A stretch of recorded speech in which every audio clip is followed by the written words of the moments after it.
Very few theories can touch you in the way a child almost gets touched by a priest. This is one of these such topics that is almost outlandish to the point where you actually have a thousands of people behind this. Today we invite our guest to discuss that very thing. Is the world flat or is it truly a globe? We ask you this on the Loki and Jabroni show.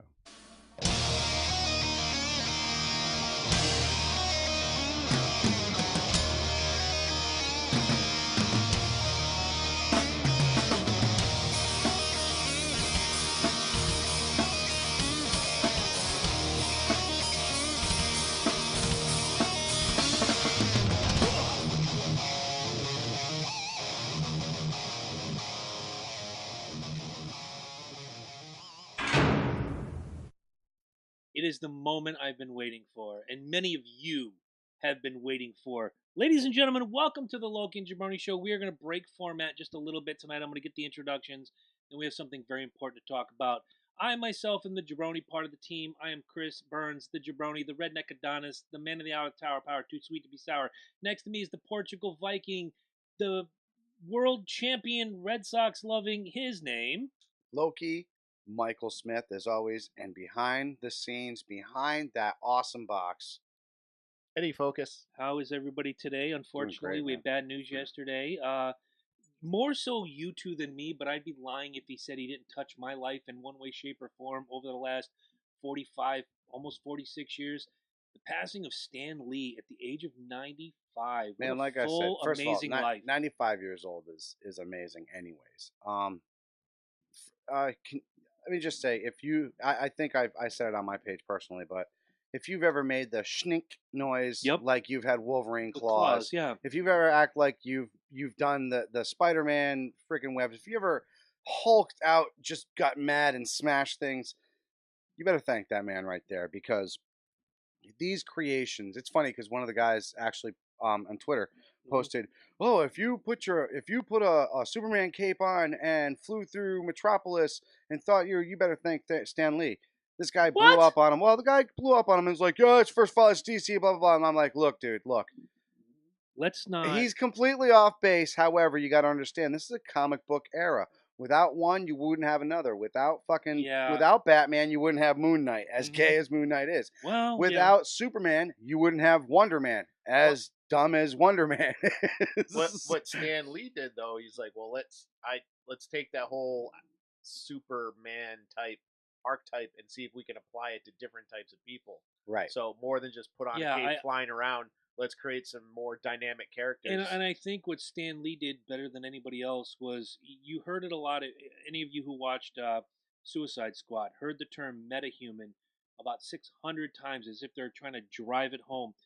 Stan Lee took the metahuman to a different level. Spider-Man, the Hulk, Thor notwithstanding. Altered humans. Well, Thor is considered an alien because Alien, he's from another right. dimension, another world. Anybody that isn't from Earth is pretty much alien. Right. Actually, you know why DC calls them metahumans? Why? Because you can't take mutants. Marvel actually has a patent on superheroes being called mutants. Nice. In fact, as part of the whole 20th Century Fox Disney deal, the Marvel Cinematic Universe is not allowed to use the word mutant. Wow. Okay then. Yeah, and you got to also remember. I mean, there's a mutant is born with these abilities. Right. They're born with it. If you are an altered human, something happened to you during the like Spider-Man. And you end up Spider-Man at that was camp bit with, by a radioactive spider. That's how he became Tell us Spider-Man. the name of the bald guy in the wheelchair that takes care Professor of Xavier. Thank you. Well, if you notice when Scarlet Witch and Quicksilver are in Age of Ultron, they don't call them mutants, even though they are. Right. They actually refer to them as altered humans, I think. Yeah. Yes. Because they altered their DNA. That's what the story behind it was. But yeah. But anyways, I do got to say this. Me growing up a comic book reader and loving comics, I was a huge Marvel fan. I liked Dark Horse in the '90s. Dark Horse was one of those things that kind of, and they were edgy. They were edgy. Yeah. You know what I'm saying? I think they were everything that Marvel was afraid to be. Because well, they definitely, because you saw it with when they changed the generations, definitely tell Dark Horse poked everybody. Oh yeah, Of And yeah, course. you know, they hey, like to poke the beast. Hey, we're right here. We're still here with you. We're still well, here and, with it, you. and it wasn't like even in a bad way. It was like, hey, you know what? If you could, There's even better stories to right, tell. and if Poke, you poke, could, poke. if Right, you could exactly. equate comics to music, you know, you being a metal fan, me being a metal fan, metal was kind of shit in the bed in the early '90s, and then Pantera came around and smacked you in the mouth. That's kind of what Dark Horse did to the comic world back in the early Exactly, '90s. exactly. But now all of the books, DC just Well, see, relaunched some and has people great will things. throw But Image in your face, and you got to understand, Image was created by Jim Lee and a Mhm. lot of these other people that left Marvel, so they still had a Marvel thing going on. Yeah, there's Jason like was it Jason I forget what his name yeah, I is, can't remember his but name. he did X Factor. My God, that dude had a thing with belts and fucking pockets. I don't know, or pouches. He had those things all over his guys. Cable had a bazillion freaking pouches. He was like freaking Batman on crack with his fucking. Right? Dude, seriously, it's like a fucking utility belt from hell. do you mean X Force? X Force, 'Cause yes. I type up X Factor and Simon I'm sorry. Caldwell pops Yeah, up. my bad. Well, Simon they did have a Fuck that guy. Yeah. So you are terrible. yeah. I You want to shouldn't say be on the it's stage. because Jim Lee was doing X-Men. Rob Liefeld. Rob Liefeld. Liefeld and God. Fabian. There's that created Yeah. X I, Force. I Yeah, but loved his butter now look at some commercial. of these characters, especially like Oh, yeah. Shatterstar. Look at Cable. Look at the little pouches that he puts Mhm. all over these guys. Literally, Cable had that suit. dude. that Like just- I said, oh, like Batman's utility belt from hell. It was absolutely. yeah. But they still followed suit, and even though, like I said, they went over to Image and they started creating these new characters. Savage Dragon was over there. A few other ones that the Patriot or whoever. They were still Marvel.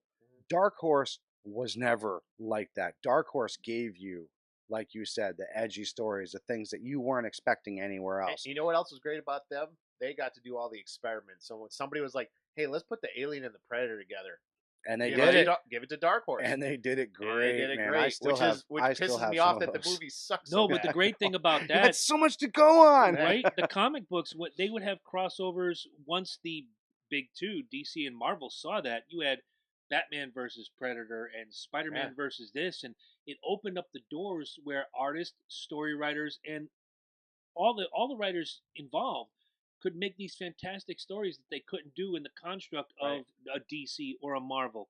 It was fantastic. One thing I loved about Stan Lee's characters, and I think Marvel got this right in the beginning, is like the flaws in some of their heroes. Oh yeah. Yes. So, like Peter Parker molested. Who's the Iron Man, alcoholic. Yeah. Big alcohol. Captain America Captain is fucking America. gullible. He He was very naive. right. That's Yes. the word I'm looking for. Naive. Naive, extremely naive. Yeah. You could literally fuck with him mind wise, and he would fall for it every fucking time. Right. And that's why people are like, well, how could Captain America do that? Dude, he grew up in the 50s. And he was frozen, and then ta-da! Like this guy was. If you really think about it, the entire Hulk character is all about not being able to control the rage right. and hurting the people around you. And I mean, it's perfect. And Yes. if you read Perfect. any interviews with Stan Lee over the years, a lot of those characters came from his own internal struggles. Even Moon Knight, who I made fun of, Yeah. he actually got his powers from a god, and the god literally has to take him over. So he is on the outside looking in at this guy doing justice, and he has no control over that. You know what I'm saying? Imagine that. Imagine you just wake up one day and you're like, fuck, for like 12 hours of the day, I have no control over my body, and this thing literally takes me over and goes through, life doing this thing. I mean, now, granted, he didn't come up with and I want people to understand, No. Stan Lee didn't come up with every one of these But characters. he put together some great people. And from the books. exactly. Yeah. He brought a lot of these people on, and I'll tell you what, there was nobody better. It's funny when you listen to some of the things that he's actually said, and one of them was he felt actually like a jerk at first, like a loser, because he's drawn these comics, and his friends are going on to become doctors and these successful I read things, that. and he turns around and said, "But I'm entertaining," and Mhm. at the end of the day, entertainment is far more. It brings you health. It brings you happiness. It brings you goals. Sure. It makes you, like I said, it brings you to another area, whether it be comics, whether it be books, whether it be video games, whether it be anything that you put your hands on. Comics and these stories directly reflected you in these outcomes of what's going on in Sure, your there's life. a reason why we all choose the heroes that we chose whether we see ourselves in them or we see what we want to be. The dark, brooding character of Batman. I'm, in case you haven't noticed, dark and brooding. I heard that about you. Thank you. I heard. You guys are Superman fans, but you're also, again, Captain America, Spider-Man, Hulk, Thor, Punisher. Thank you. There's a reason you chose the characters you like, because either you saw something of them in you, or that's what I want to be. And I said that when we did the favorite wrestlers episode some time ago. Your favorite wrestlers either are something you strive for or something you want to be. Who wouldn't want to be Bret Hart or Shawn Michaels? Who wouldn't want to be Batman or Superman or Spider-Man or the Hulk? I think the only one that nobody wants to be, because we all, I think, in a way, identify too much, the Thing. Oh, I thought you were about to say Aquaman.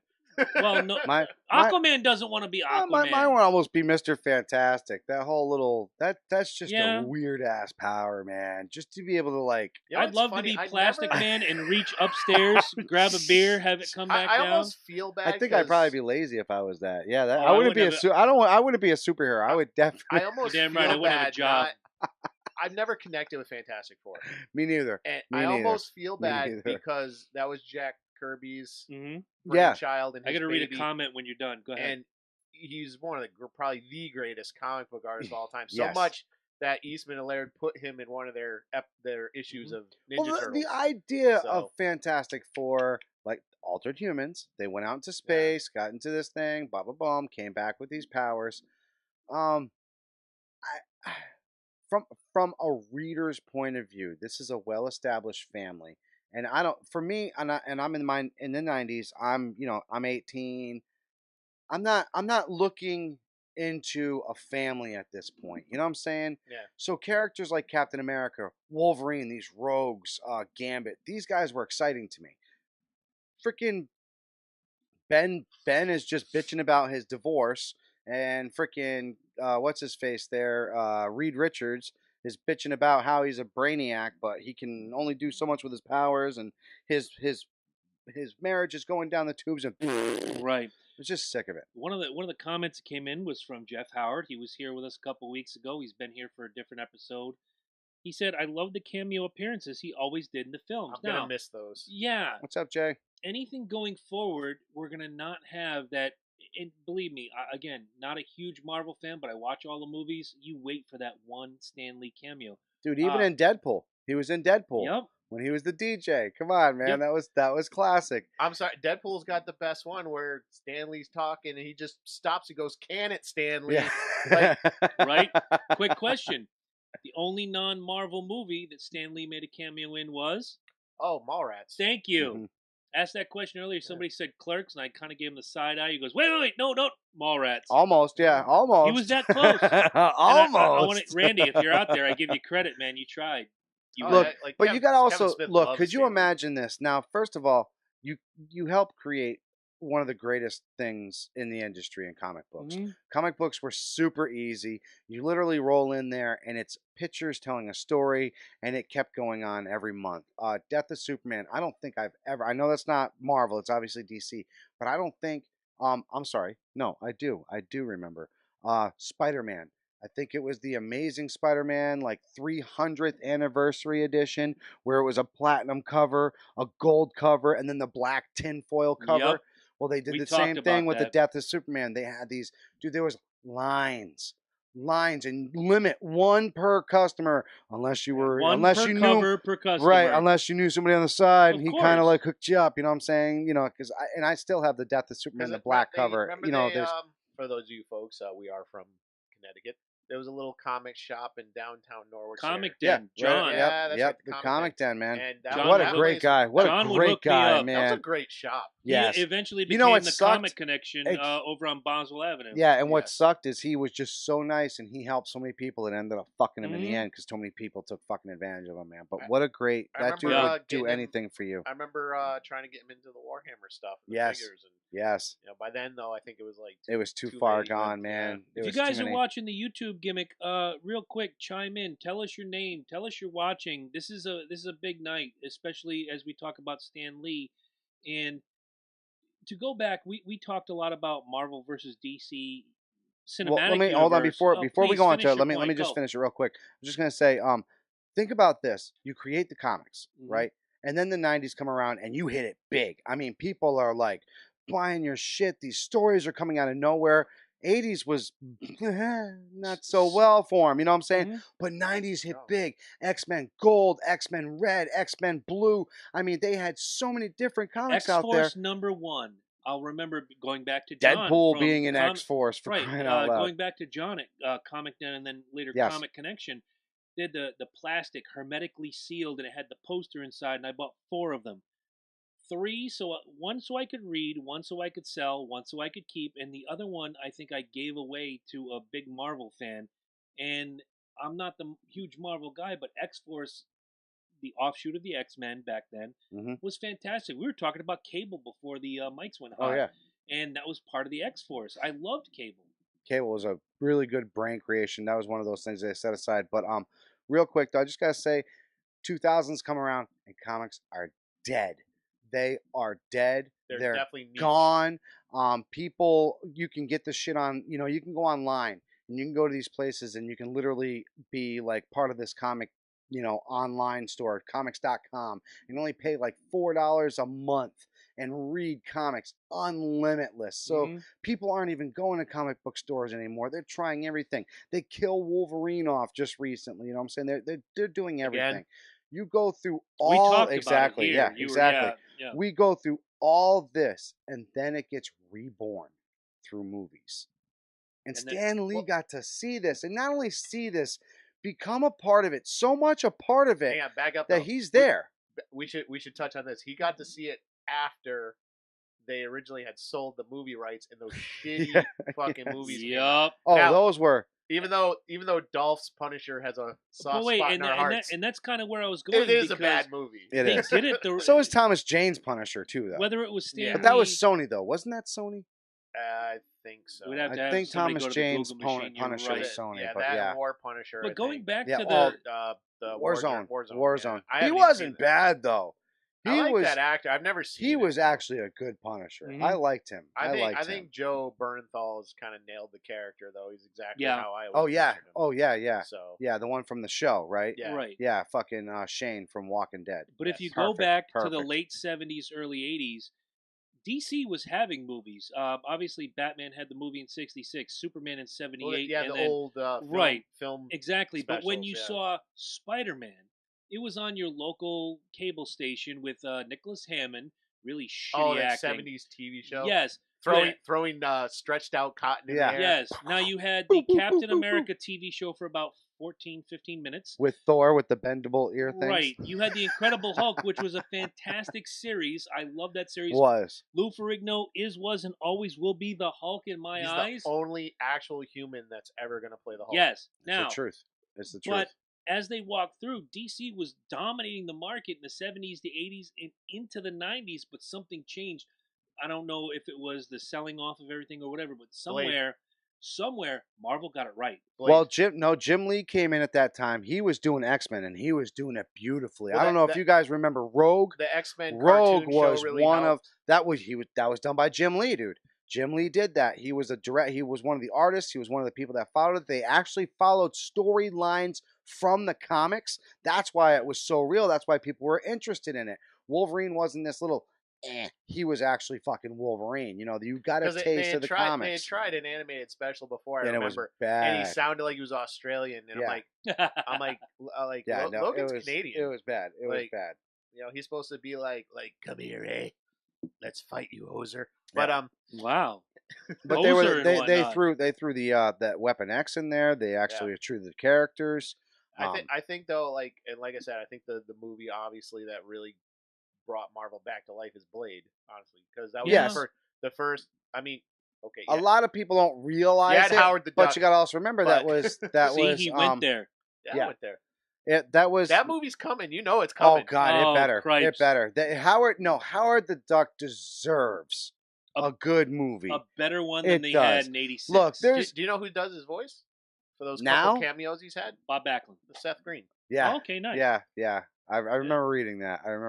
Shit, I think they should bring Well, Leah look, Thompson back. I from was the gonna dead. say Leah Thompson. Done. Look at that. Leah Thompson was the only thing good in that fucking movie. Swig a beer All to right, you. let's be honest. Here's That, the that thing, was that was. It gets a lot of shit. I don't hate that movie. I don't hate it either. I watched it a lot as a kid. I- Well, I really did. Think about it like this. Here we are in our 40s, and you could look back and find it on your Fire Stick or go find it in a But let me comic break it store. down How like this. ironic is Would it? you watch Howard the Duck or would you watch Heavy Metal given the chance? Heavy metal. Heavy All metal. day. All day exactly. long. And that's the there's best. animated boobies, bro. DC Cab. There was boobies. There was duck boobies. Yeah, right. Actually, how funny And is Leah it? and Leah showed a little action there. Almost a Oh, nip she slip. was, she was, yeah. at, She her, was- she was yeah. at her peak then. Yeah. 6 minutes to go for the test for sound. The most enduring thing, and I know you guys are gonna probably have bigger answers than I will. The biggest thing Stan Lee left us that will endure forever. Buying Venom for $75 from some fucking kid. That was beautiful. Are you Venom? Venom is probably one of the greatest Venom enemies in fucking. Actually, he's not really a villain. He's more of an anti-hero. He made anti-hero popular. If you want my honest opinion, Venom was probably one of the greatest anti-fucking You know what? hero characters We- ever. We could touch on that real quick. That's another thing Marvel kind of gets right. Where you look at the heroes and you look at the villains, and there's no clear lines of who is what. Like I said, Tony Stark's an alcoholic. Yep. Yeah, he tries to do good. Dude, He he killed Captain. Captain America. Yes. And when he fucking killed Captain America, he broke fucking down. He Exactly. realized what the fuck he did. Spider-Man had the symbiote for a while. He was hardly a good guy. Let's not even talk about You know? Carnage. Carnage was Yeah. fucking Love Carnage. God. What a perfect villain. I didn't. Dude I would didn't kill see the with Venom movie. nothing. I didn't see the Venom movie. I but don't. heard, Was Carnage went in it? I didn't. heard he's the surprise that pops up in the end.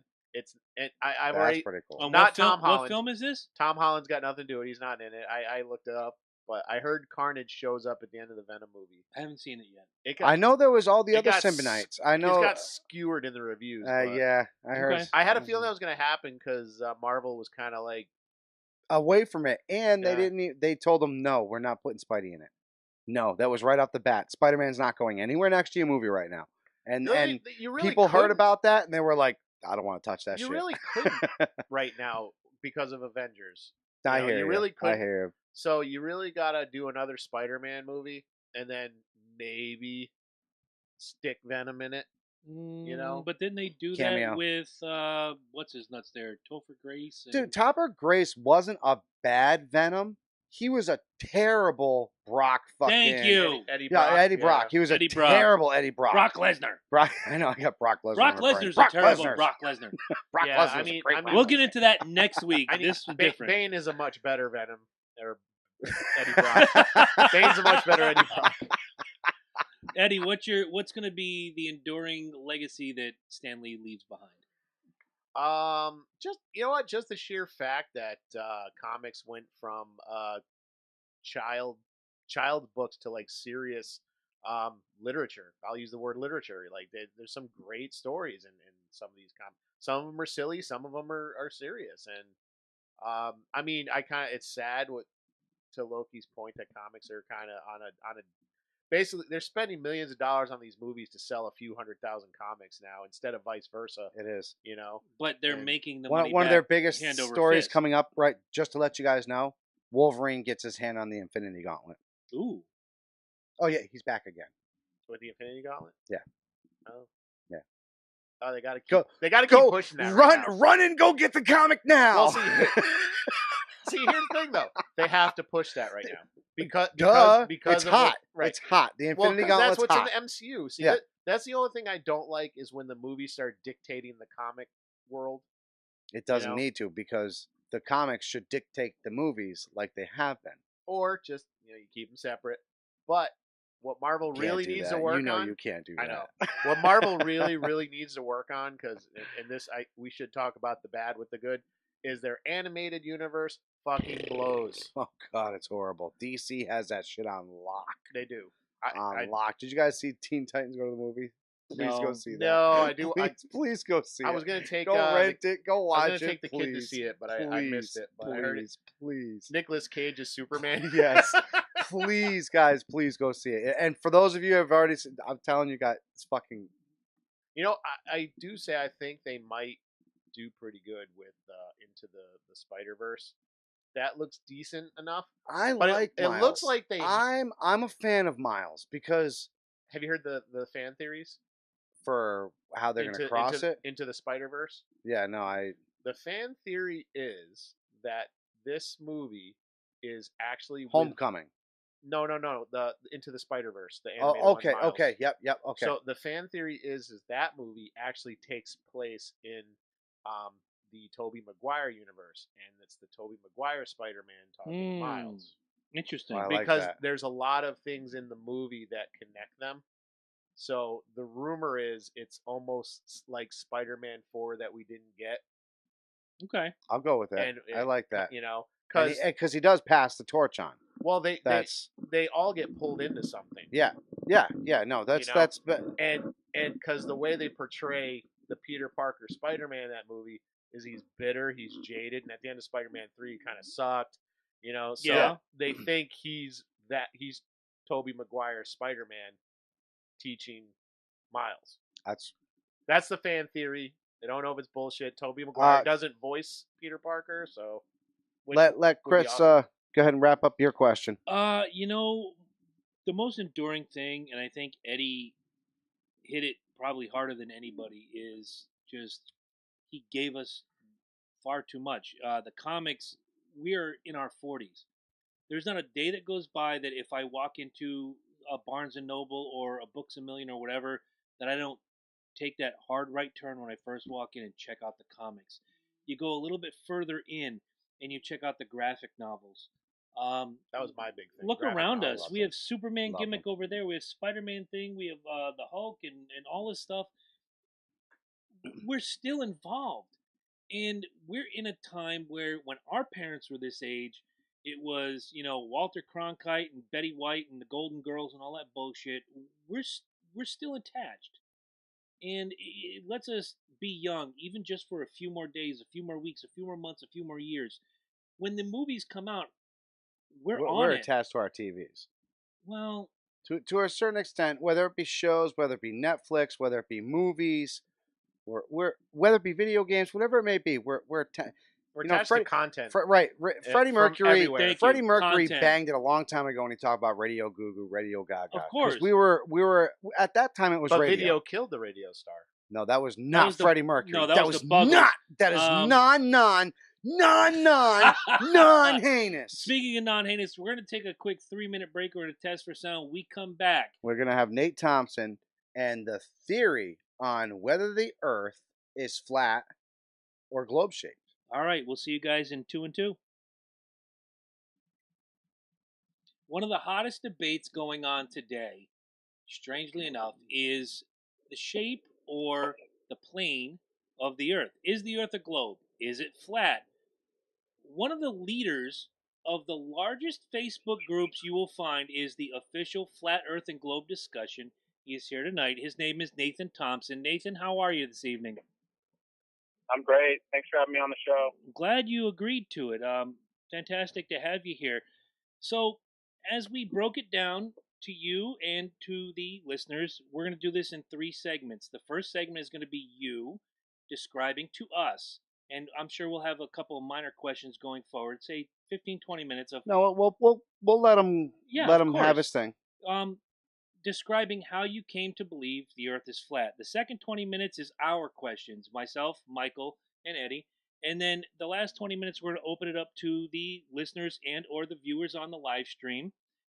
I have some questions here already from viewers. And we're just going to try to have a civil, basic discussion. No rancor, no anger, no nothing. I really wanted to have this discussion for many, many months. Here we are. So, Nathan, I have to ask you, how did you come to the belief, and I'm just saying belief because on both sides it is a belief, that the Earth is flat? Excellent. Well, so when I was 12 years old, I had a lot of questions that my parents and my teachers really couldn't answer, and I kind of just gave up and accepted, the globe bottle. Just went along with it, but I had a lot of questions as far as gravity, the twinkling of stars. I lived on the beach, so I used to ask my mom about the horizon being so flat all the time.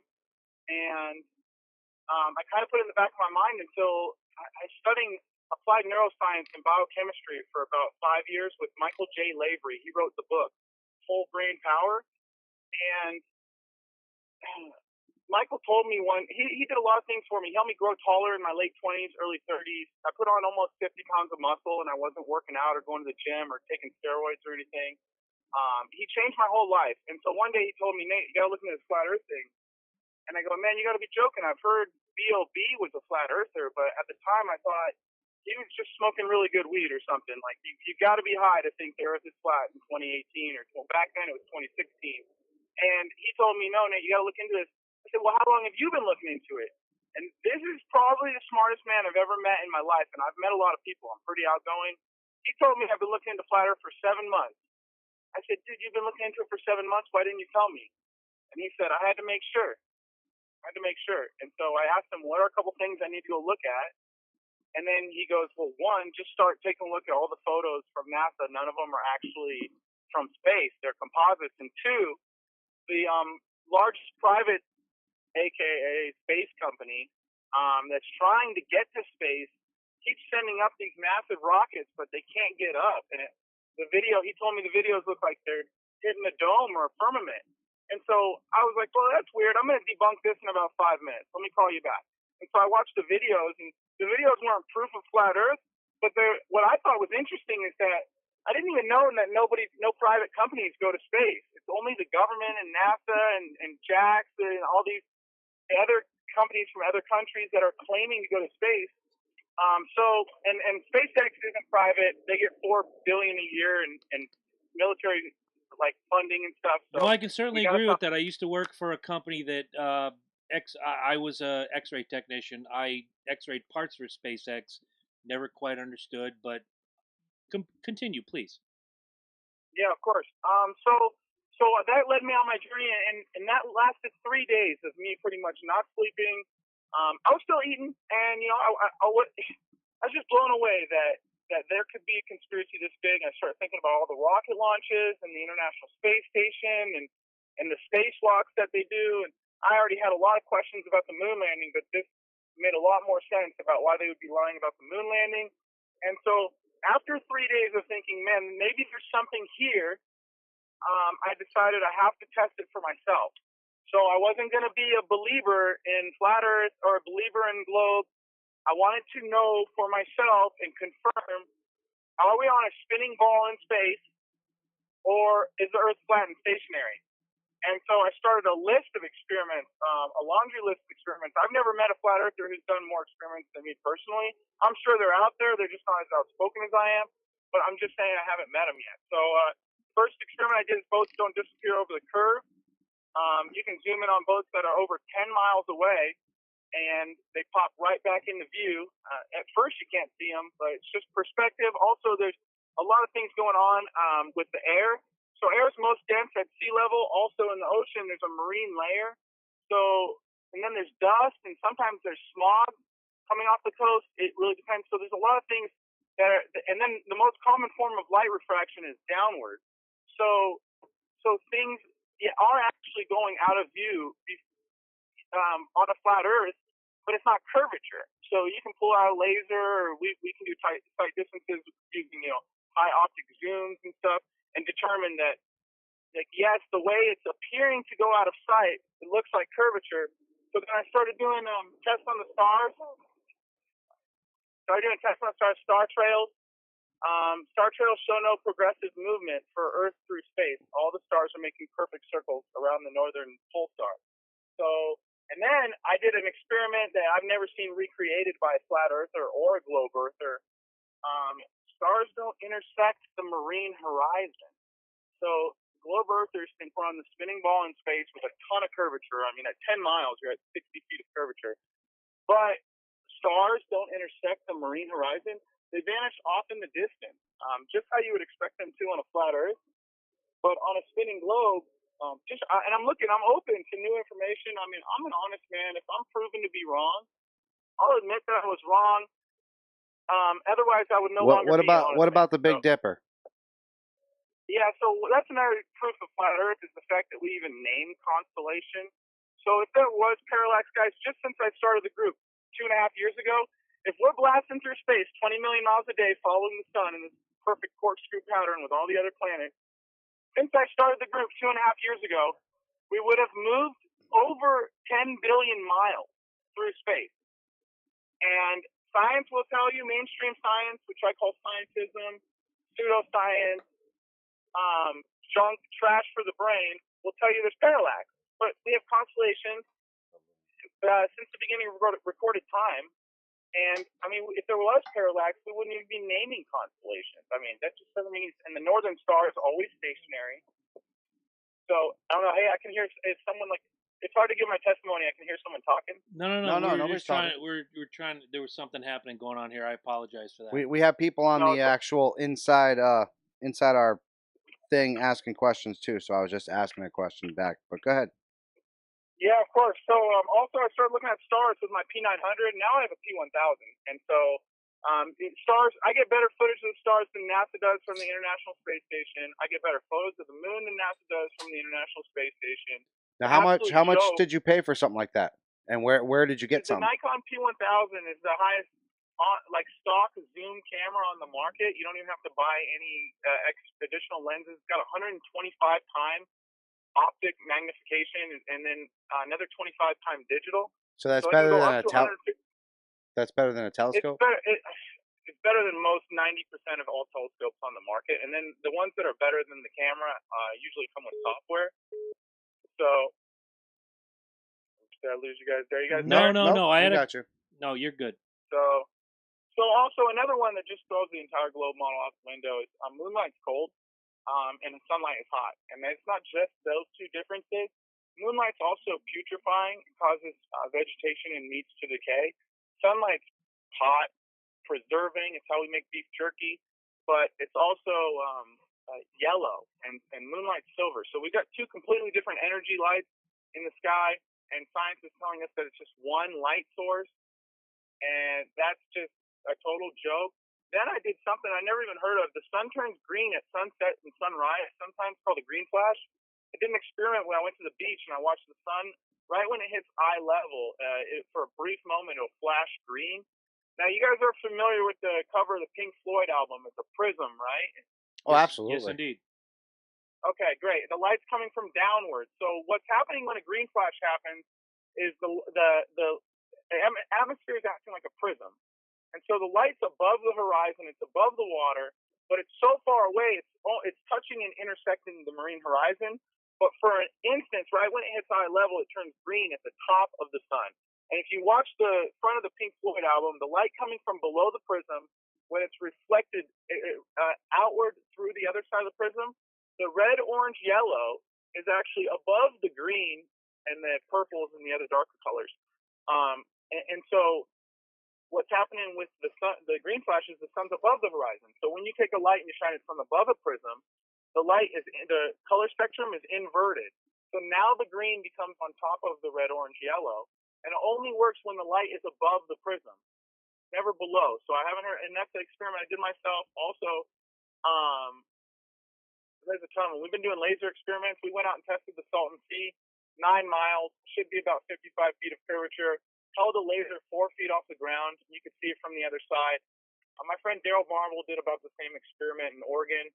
And we've been doing them all over. I was in Chicago, Illinois, filming a movie for Flat Earth. The trailer is actually getting dropped on Thursday. Neil deGrasse Tyson's in the trailer with me for the movie. So, my line is... Would you mind sharing that with us when this is over? Yeah, of course. I got you on that. Thank you. And we lost Nathan. What the hell? Okay, we're going to try this again. Obviously, we're having some technical difficulties. Please stand by. All right, well, too late. Sorry. I know.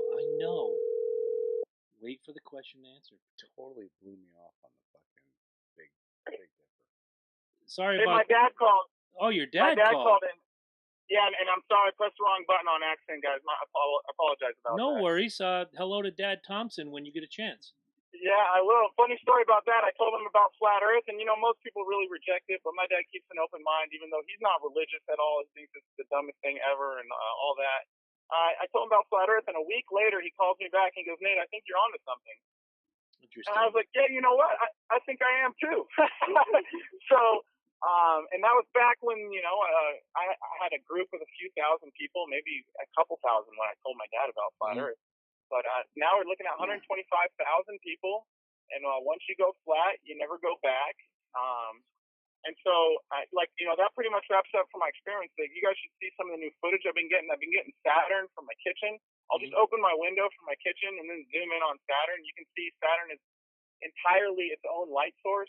The rings and the main centerpiece, like what I would call the eye of Saturn, is like it's all lit up. And that's allegedly 970 million miles away on the globe model, and Well, it's reflecting off the sun, so. Well, that's what they claim. But one of the things that I find real interesting is like the planets. They don't have shadows or phases like the moon does. So, I've never seen a. You know why the moon has phases, correct? Oh well, I know why. They teach what they teach in schools that the moon has phases. Well, what's your theory of why the moon has phases? Oh, you know what? That's a good one. I don't have a definitive answer. I've got some theories. Well, that's what I'm saying. What's your theory? I think the best theory I have is that it's on tracks, and it's either tilting or the angle of it's changing so that it's. But I'm not entirely sure. That's something I haven't spent a ton of time on because one, I'm so enamored by the fact that there's no curvature and NASA's lying about everything that. Figuring everything out isn't my prerogative right now. I've kind of transitioned more into Oh, absolutely. You're only on one thing. You only want to focus on one thing. I got you. No, I'm all over the place. So I know what it's not. The moon phases are not reflected sunlight, and the moon is not a ball of dust in space, 235,000 miles away. Oh no, it's a dead planet. Balls that are reflecting light have something called a specular highlight. So not only does a full moon debunk the ball moon theory, but a full moon during the day debunks the entire heliocentric model because the sun's allegedly 90 million miles behind the moon, yet during the day you can have a fully lit surface of the moon to the observer. So, as far as I don't know, you guys want to give my testimony about why I believe the Earth's flat? I got off the internet and I stopped talking to my friends. And I purchased equipment, and I went out and tested it. That's why I think the Earth is flat. Okay. Well, I got you. And I mean, my idea though is the moon is actually. You do agree that the moon is orbiting Earth, correct? Much like we orbit the sun. Well, gravitational orbits have never been proven. So unless we're talking about an electromagnetic orbit, like a quantum. Oh no, hold on. But you said they were on. It was on a track, right? Yeah, I believe all the stars. The sun, the moon, and the planets are all on tracks, or you can call them wheels or rings. NASA wants to call them Van Allen belts. But John Lennon's got a song, I'm just sitting here watching the wheels go round and round. And then he says in the song, no longer living on the merry-go-round. And the whole song, if you listen to that song, is and he had a couple other cryptic songs about flat Earth and I mean, we all live in a yellow submarine. Dude, look, I love John Lennon. I do. That's the John Lennon guru. Dude, right over here. Literally, I have Imagine on the back of my neck. But you understand how much drugs that man was on, correct? Okay, yeah, that's the thing too. And that's what I thought is they're just on a bunch of drugs to think we live in a yellow submarine. But the thing is I'm here looking at downtown Denver at the Capitol, and the top of it is a dome, and it's gold. And you look at SpongeBob with yellow. He lives in a pineapple under the sea. Pineapples are yellow. Why did they pick a pineapple of all things to live in? Guys, there's all these clues that are in cartoons and music. And pineapple's a dome. So, I'm sorry, what was that? I said a pineapple is kind of dome-shaped. It's not flat. Yeah, pineapple is dome-shaped. So I don't think the dome is flat. I think the dome is kind of curved. But I can't prove that. I haven't touched the dome or been up there. Got any of that going on? So well, I got a dome. It's right here. I'm rubbing it right now. Your dome is fantastic. Yeah. So real go quick, ahead, Nathan. Go ahead. Yeah, while I've been studying and kind of believing in a flat Earth, as you guys would say, there's been a lot of great proofs. Frozen lakes have no convexity. So the largest one I found is Lake Baikal. check out that if you're interested. Sight distances like lighthouses, Chicago skyline. I mentioned, I don't know if I brought it up, but I was shooting a movie in Chicago. I got sidetracked talking about Neil deGrasse Tyson, but we were in a helicopter. I flew into the scene in the movie on a helicopter, and as soon as we got over the tree line from Kenosha, which was 52 miles away from Chicago, we could see all of Chicago with an infrared P900. And this is another big thing, too, that most people don't know about. You guys are going to get a hot tip. I didn't know this for 2 years. Guys, the infrared camera technology is one of the biggest globe busters in the history of flat Earth. It's cutting through all the atmosphere. So we got Jay Tolan on YouTube. Look him up, Jtolan. He's doing from airplanes, getting sight distances with his camera that are 900, 1,200 miles away. And he does really well done videos. So sight distances, you can see things that are way too far. And we saw from 52 miles away the entire skyline of Chicago. Also, the marine horizon is always flat. The only reason people think the marine horizon has curvature is because of fisheye lens. Boats reappear when you zoom in. Stars don't intersect the marine horizon. The U.S. Coast Guard has something called a geographic range table. It gives you distances that you can see things at sea level. So there's no height of the observer calculated into this document. It's an official document from the U.S. Coast Guard. It's not top secret. You guys can go look it up. It's a geographic range table, and it gives distances that are visible that would be impossible on a globe. The Suez Canal is over 100 miles long, no curvature, no locks. It's missing over 7,000 feet of curvature. Bridges don't take into account curvature. We've been doing laser experiments. Just take a look at the reflections off the water. Like, all this is water-based proof. Paris, over the horizon radars in Russia. This is interesting. Have you guys heard of the OTH radar system in Russia? Can't say that we have. Okay. It's the most expensive project in Russia other than Chernobyl, and I could be wrong on that, but this thing is massive. And according to the scientists that work there, they could hit the east coast of the U.S. from Russia with the radio waves that they have. And a lot of other flat earthers have been linking up microwaves from sight distances that are really far away. That's another test. And then the last one, it's just kind of cute. They call it sea level. And so, and then I was forgetting the etymology of the word sea broken down to me, and it comes from the word seat, which is like something you sit on, which is always the flat part. So when you say sea level, you're actually just saying flat, or level. Okay. Yeah, but a lot of these terms were made up when they thought the world was flat. So that doesn't really prove anything. Yeah, I know, but it's 2018, and we got all this technology and everything. And NASA can't go back to the moon for one, but we don't have any pictures of Earth from space. And everyone who goes to look for curvature finds it very elusive and ends up being a flat earther. Okay. So, I mean, we fair enough. Finish your point, please. Yeah, we can pretend that all our ancestors and every ancient religion were just a bunch of idiots and they were all wrong. Or religion's a whole other thing, bro. We can get into that one. Trust me. Only one of us in this room is religious. Trust and he's me. Speaking to you now. I'll speak to you on religion and idiots. If you guys That's a whole other thing. The globe, you guys are all religious. No. Wait. Nathan. As the religious one in the group, if you remember some of our early correspondence. Oh, I like this guy. I'm He's just cute. looking for someone to prove one thing or the other. And again, this is where we had our disconnect. This is why you're on the show tonight. We're all looking for answers, but for me, as the religious guy of the three of us, I'm the guy I'm at church every Sunday. I'm at Bible study on Wednesday nights. I'm the guy that is religious. I'm looking for answers. The last answers. time I was in church, I got baptized. Oh, man. If you believe in the Bible, you believe in flat Earth. You just don't know it yet. Well, that's why since June when we first connected, and we'll get into that later. Here we are in November. You're on the show. We're having our discussion right now. But now that 20 minutes is up, got some questions for you. This is our segment. This 20 minutes, and then we're going to go to some listener questions that have been sent in over the last 2 weeks since we announced you were going to be here. So I'll let you go ahead, because I'm going to go take a look. You do what you got to do, and then come back, because I know you have a fantastic question. Oh, I got an experiment, too. Thank you.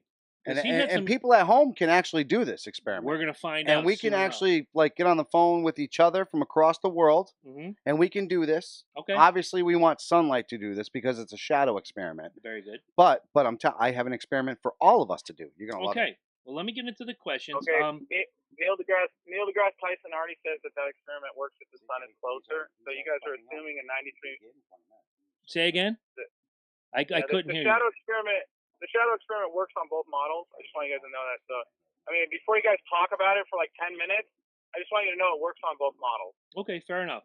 So, Nathan, you say the Earth is a flat disk surrounded by ice, and that all of that ice is Antarctica. Would you agree?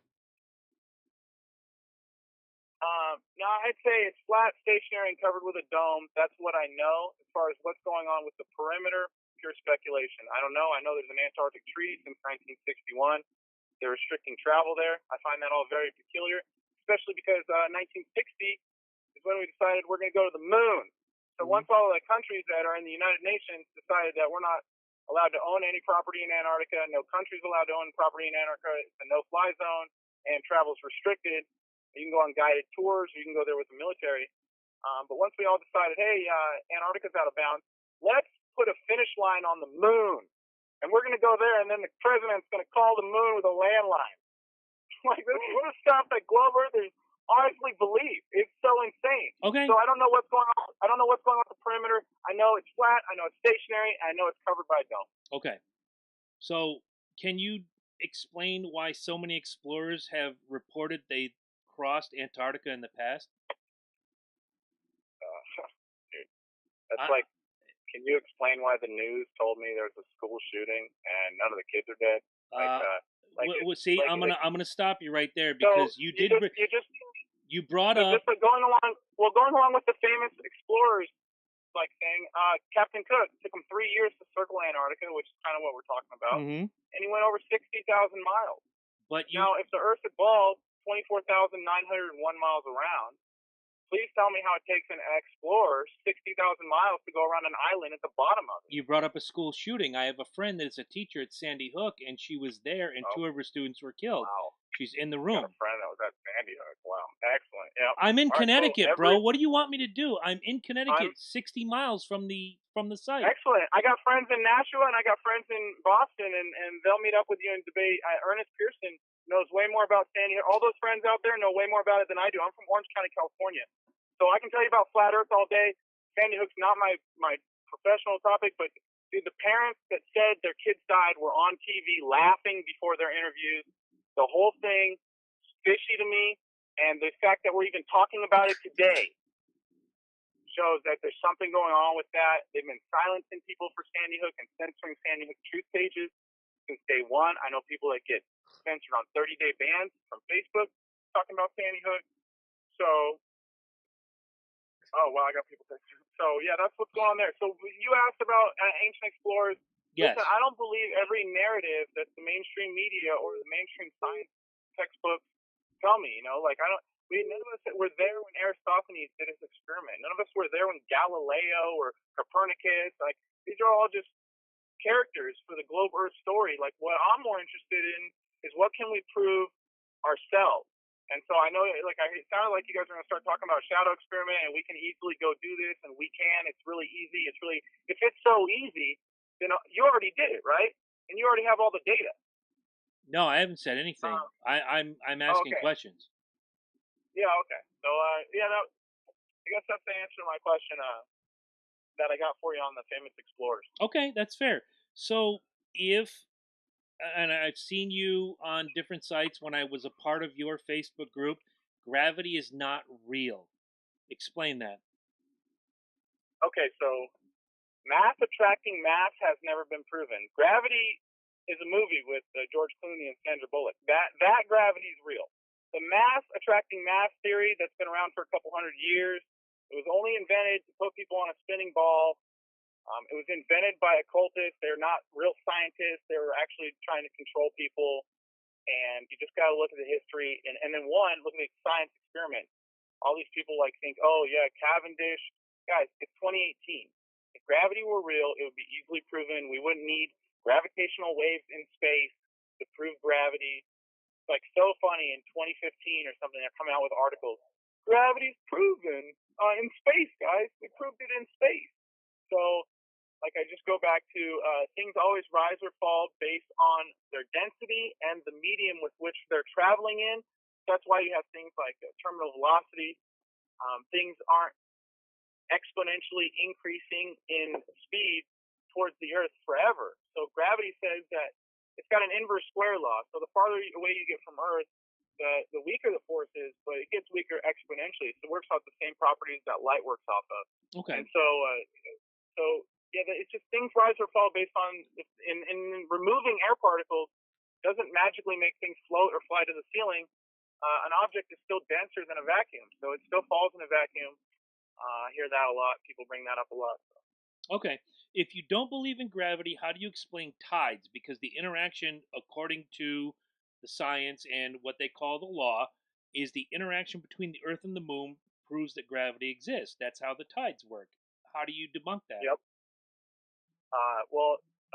Seawater is salt water also. It's diamagnetic. So, like normal freshwater lakes don't have tides. Like larger saltwater lakes might experience some form of tides, but tides are caused by electromagnetism being emitted from the moon and the sun, which emits the entire electromagnetic light spectrum from infrared to X-ray. Now, when most people hear of electromagnetism, they're immediately thinking of like attraction type forces, but magnets and electromagnetics alike, there exists a familiar attraction force, but also like a repulsion force.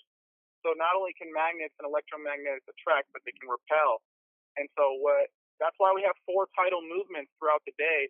And globe earthers think it's just the moon going over around the Earth, but the sea level goes up and down and down again. So it's like, what, did the moon pass over Earth twice in one day? And no, what's actually happening is the sun and moon are passing over the Earth, and that's what's causing the rise and fall in the tides. It works just like a grandfather clock, man. They just, if you look at a time lapse of the tides, it's like the cosmic breath of the Earth. It's a very beautiful thing to watch. Okay, well, how would you explain then solar and lunar eclipses? I mean, later on, there's going to be a partial lunar eclipse visible. How can a lunar eclipse on a flat Earth model? Of course. So, lunar eclipses are caused by invisible moons in the sky, and so one of the things I always ask is how globe earthers think a lunar eclipse is happening, because they happen at the same time when the sun is in the sky. It's called a synelion eclipse.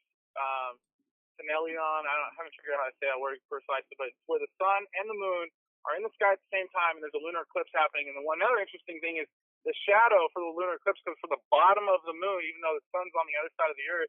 And globe earthers will be recording it on camera, and they'll be like, "Oh, I can't quite figure out what's going on with this shadow. That sure is weird. It must be wrapping around the Earth or something." It's so ridiculous. There's theories that they have for it. But lunar eclipses, you guys got to check out Samuel Rowbotham's book, Zetetic Astronomy. It breaks down. I mean, I have 3 pages of notes I hand wrote myself for how lunar eclipses happen.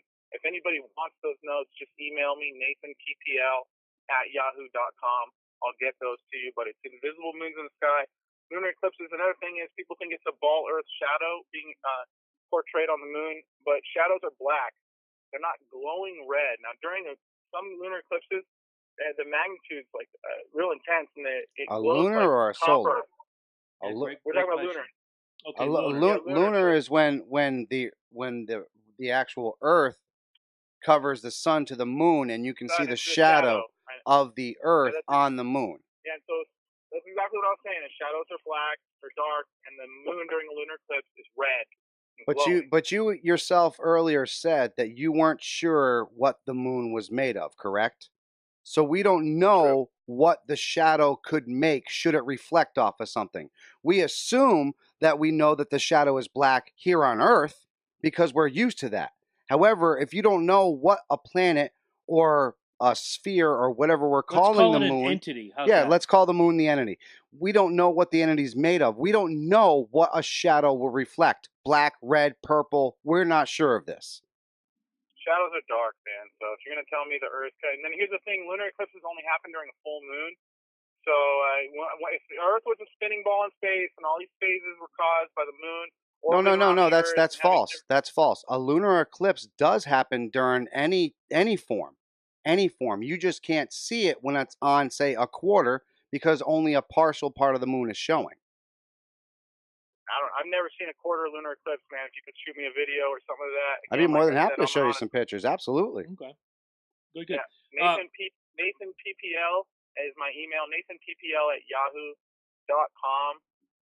So. And if you can ever shoot me a picture of, say, a rice-shaped oblong thing going across the moon during a lunar eclipse, I'd appreciate that one.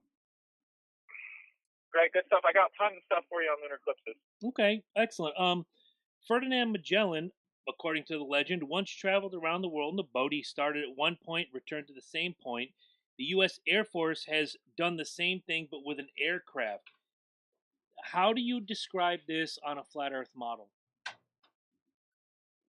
Okay, so when an airplane or boat circumnavigating the Earth, they're just going east or west, which on Earth is a circle, on flat Earth is a circle. It's going around polar center. So, I mean, you're basically asking me, how does a circle get back to its original point? Like, it's like, how does a clock end up back at 12 o'clock every 12 hours? It's that you just go around the flat Earth when you circumnavigate. It's like how you walk around your neighborhood. Okay, so wouldn't that then prove... I'm not saying... again, I said this to you before, I'm saying to you again. Fact searching.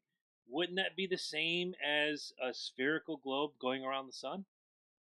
Yeah, no, the thing is if planes were circumnavigating a globe, the FAA admits in their target generation facility, the simulator for training not just pilots, but air traffic controllers, it's a flat Earth simulator. They don't have any curvature. The Earth's not spinning in the simulator. And it also admits in the simulator that they're not compensating for a gravity vector. So three things are just thrown out the window: curvature, movement of Earth, and gravity, all in the simulator. And so if planes are circumnavigating a globe, you don't fly straight. You fly around the globe, and you have to constantly dip your nose. Mm-hmm. But according to all the technology we have today, we're not even training pilots to fly on a globe. So, dude, a Concorde jet could fly at like 60,000 feet. That's well above the actual area where you can see a curvature in the Earth. You realize this, correct?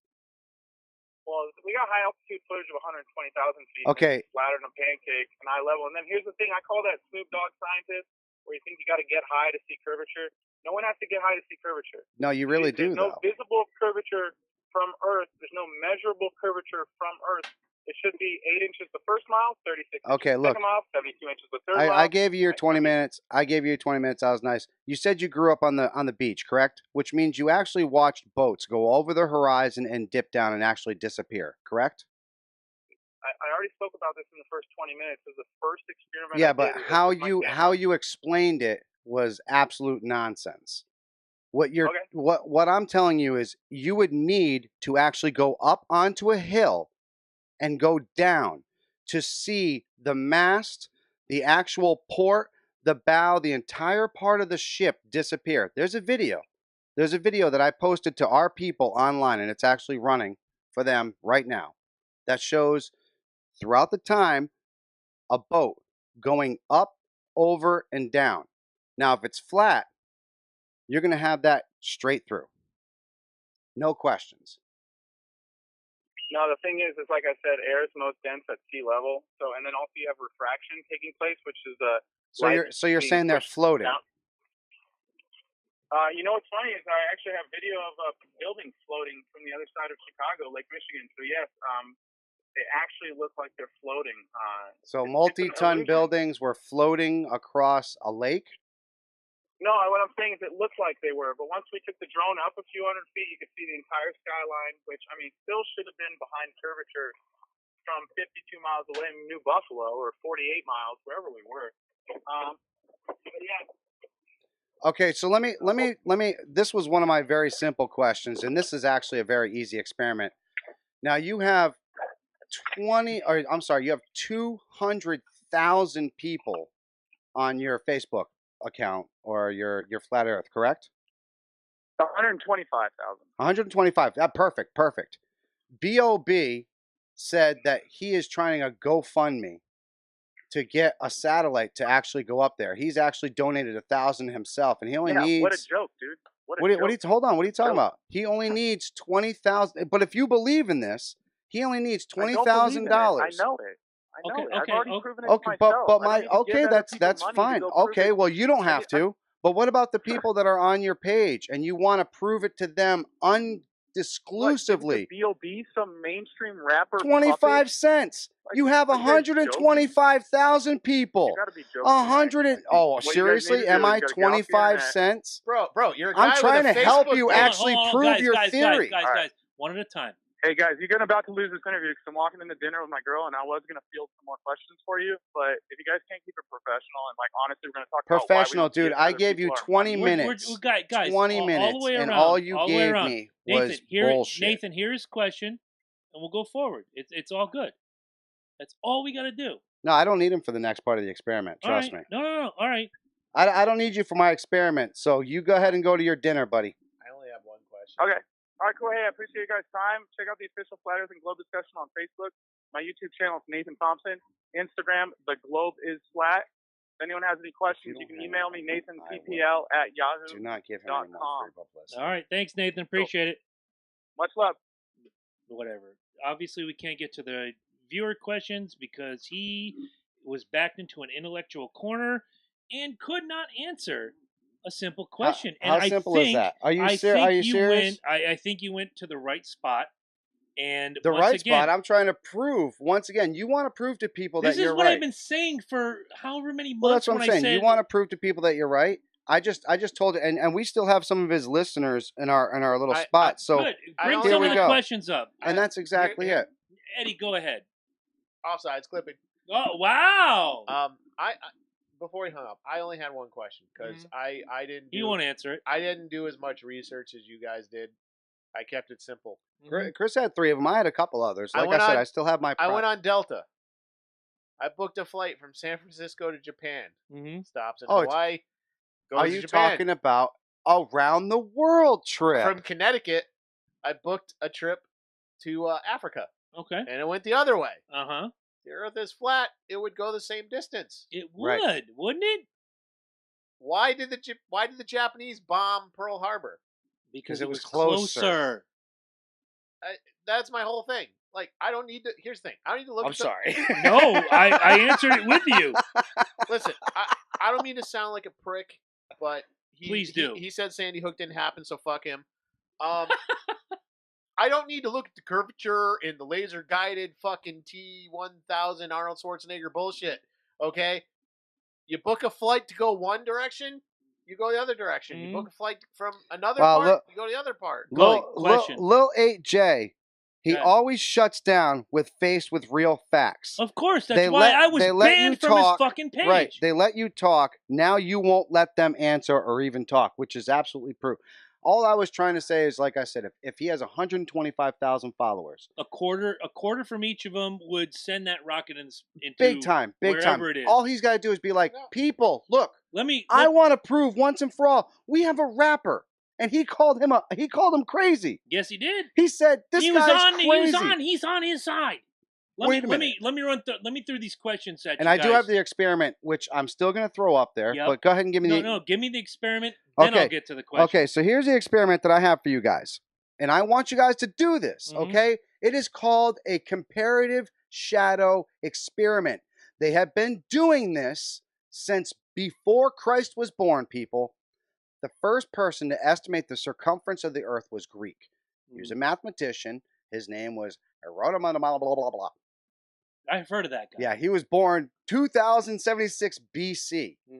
He did so by comparing shadows, case on the day of summer solstice when it was today, Solstice. Yes. Oh, fuck you. See that? The grammar Nazi. Read the grammar Nazi. We gotta go back to that.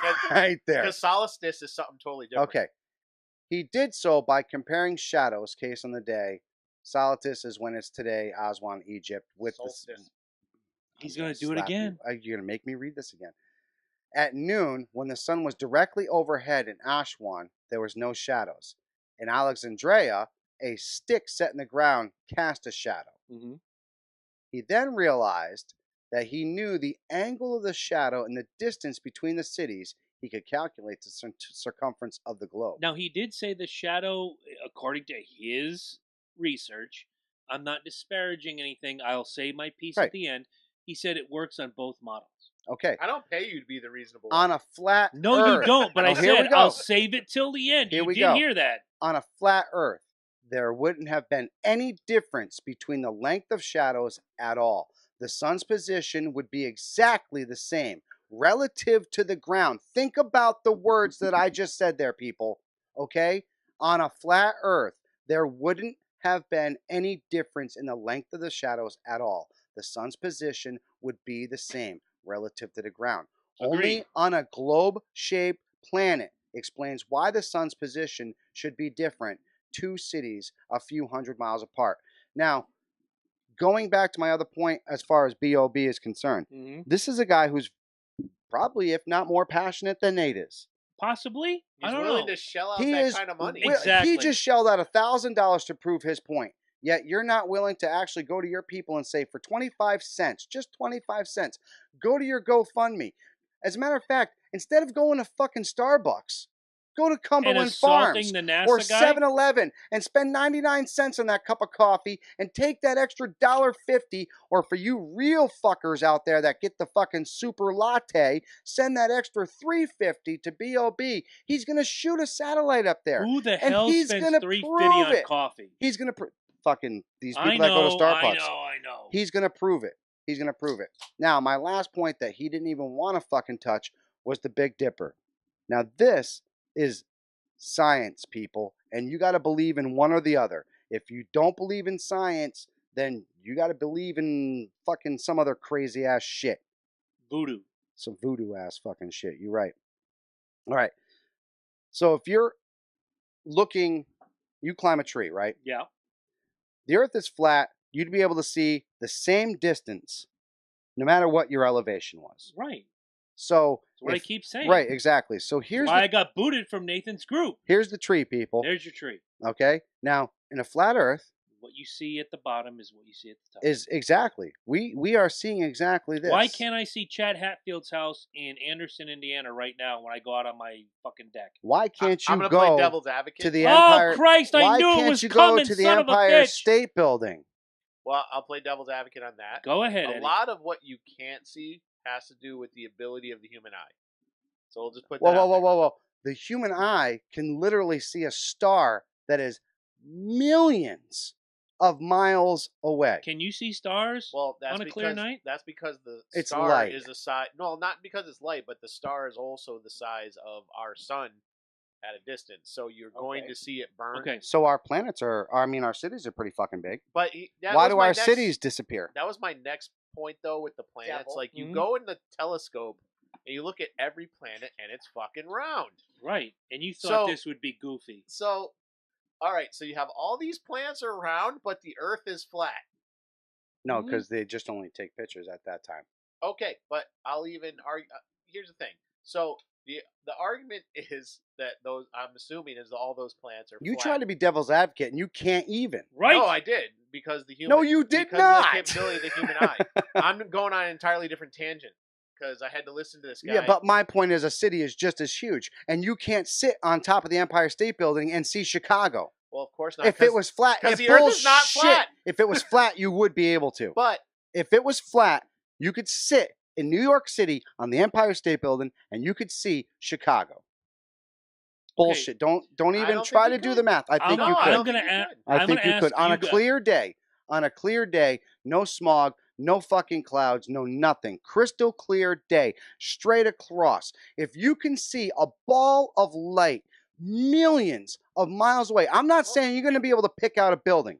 What I'm saying is you're going to be able to actually pick out a skyline. If you are, where's that point in fucking the point where you can see like there's four states. Colorado, gimmick, Mexico. You know what I'm talking about, right? Yes. So let's throw a tower there. Sure. Say a 20,000 foot tower. Let's just throw it up there, and it's got to cost less than a fucking $10,000 satellite, right? Right. And you can make money off of it. Okay. All right. Now you go to the top of that. If this shit is flat, I guarantee you, not only can you see New York, you'll be able to see fucking Los Angeles. I promise you. I promise you, if the world is flat, that's how you do it. I'm going to ask the questions. questions. Well, you wouldn't see Los Angeles because of the mountain ranges. Pretty much. Okay, so you see the round. Elevation, yada, yada. Yeah.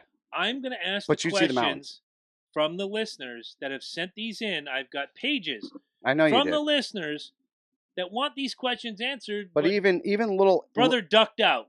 Even my man fucking little AJ knew. Go ahead. No, said every single time. This guy, see, and he's got people in here. Yeah. I know he does. Lewis is kind of stepping up. Inverse square law proves that stars are huge. Okay, and I'll buy it. Lewis, thank you. Thank you for being smart. I'm going to ask these questions, and you guys on YouTube, or if you're listening audio only, send them back. The first one comes from Warren Griffin Smith. little HJ is very salty. Still a lot of questions unanswered from Nathan. Oh well, I gotta say, I think this is the whole reason why he did this, my man. Thank you. Was because he was booted out and he had questions. I had many questions, and he kept saying, "Oh, I sit gave aside. It to you. I walked away. You're so damn right. So I wouldn't be an asshole. And when I asked the questions, he spoke in a circle. Listen, no, I know he did. I was listening to it. I know you heard that shit. Warren Griffin Smith comes in. Why is he such a coward and blocks you when he runs himself into an intellectual corner? We found that out tonight. The second question comes from Waisha. If I'm getting your name wrong, I'm sorry. Waisha Thorne. Ask him why he's okay with the flat earthers insulting the Globers, but it's not okay if the Globers insults the flat earthers. Why he blocks the Globers from posting memes when that's all his page seems to have on it. Well, that's simple. That's a control. I mean, the guy's a megalomaniac. It's an echo chamber. Yeah. Right. And we mentioned that before. Super easy. That's a very easy. We didn't need him for that one. One of my favorite questions came from Yelissa Richardson. She said, ask him why the flat earth believes such a big government conspiracy to hide the fact the world is flat. What would be the purpose of it?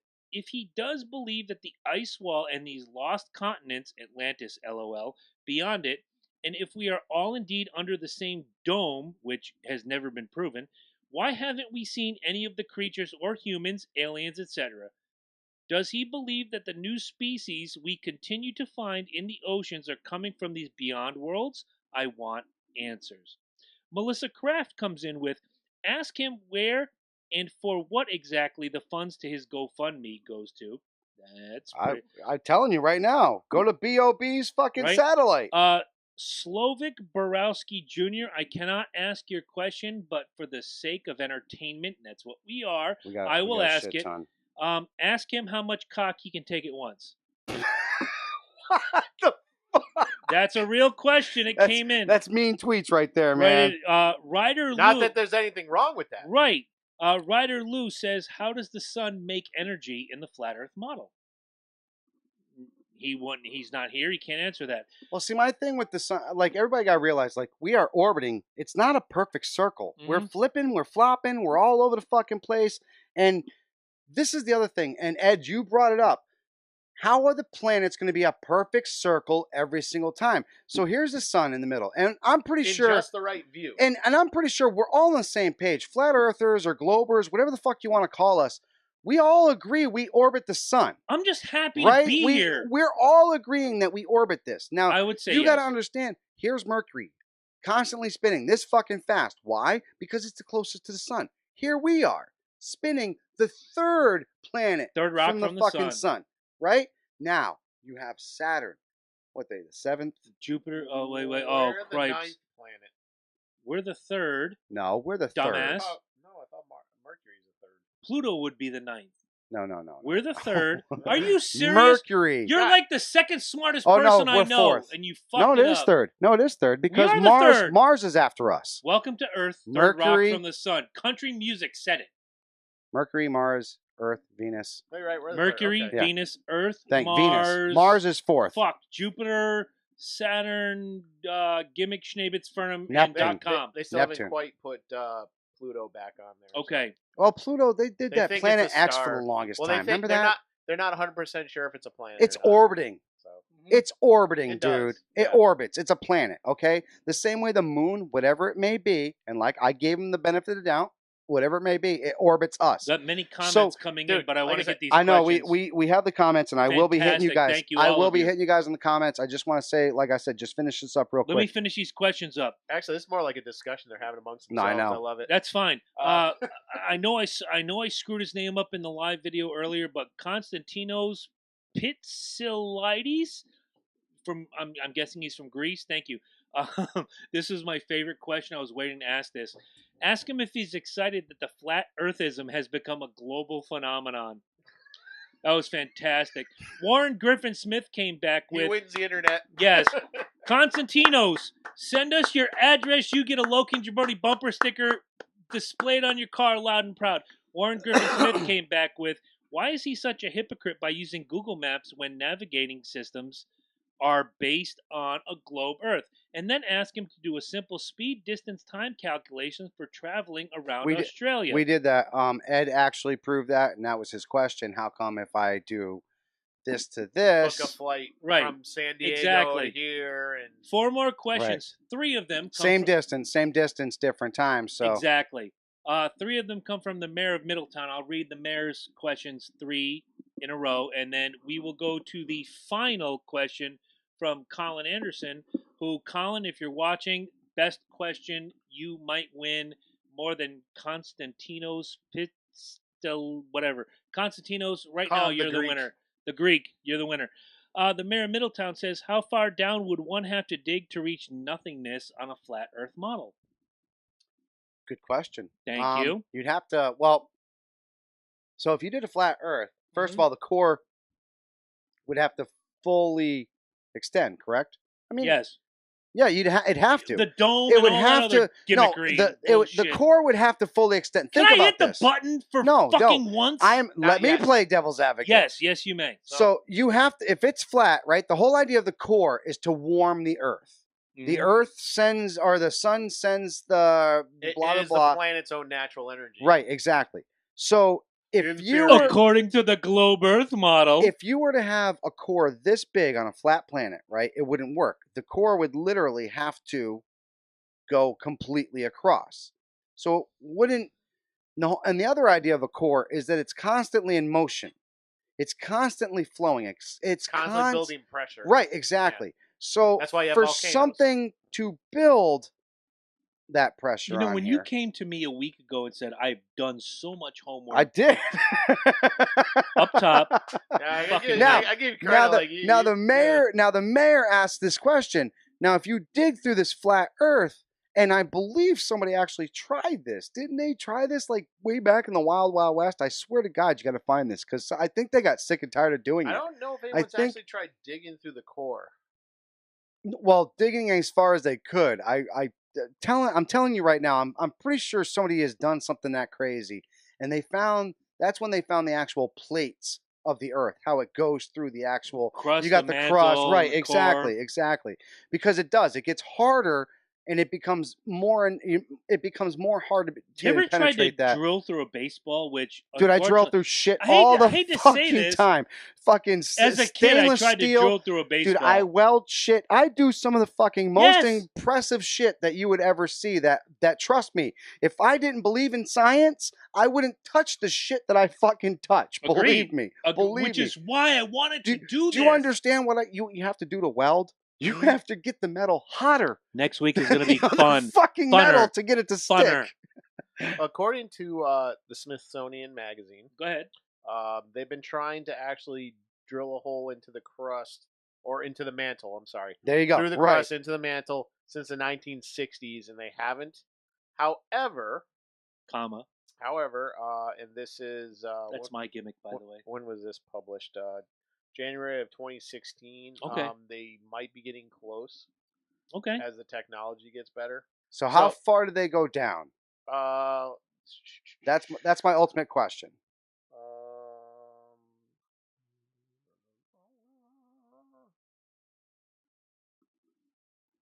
The expedition versus Kai's initial phase of a project intended to punch through the Earth's crust and reach the underlying mantle. So they want to go through the crust into the underlying mantle. Right. Which I think they have.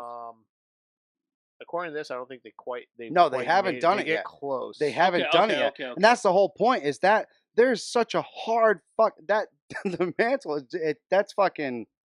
Well, the problem is the mantle is the largest part, and Of the Earth. Yes. Yeah, it's like 15% of the planet's volume. Yeah, give or take. That makes sense. Yeah. I mean, have you ever look at how deep they've gone? Hang on. Okay. Well, while you're figuring continue that on. out, Go ahead. The mayor of Middletown, the last two questions she had was explain seasons on a flat Earth model. Nathan's not here to answer that. Yada yada. Jack Frost. Don't start with that bullshit.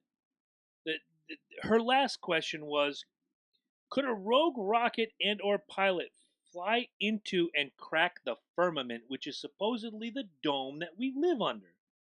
I would like to believe that space exploration, etc. Again, don't think you can crack it because I don't think NASA has found a science to breaking that. I think it's luck.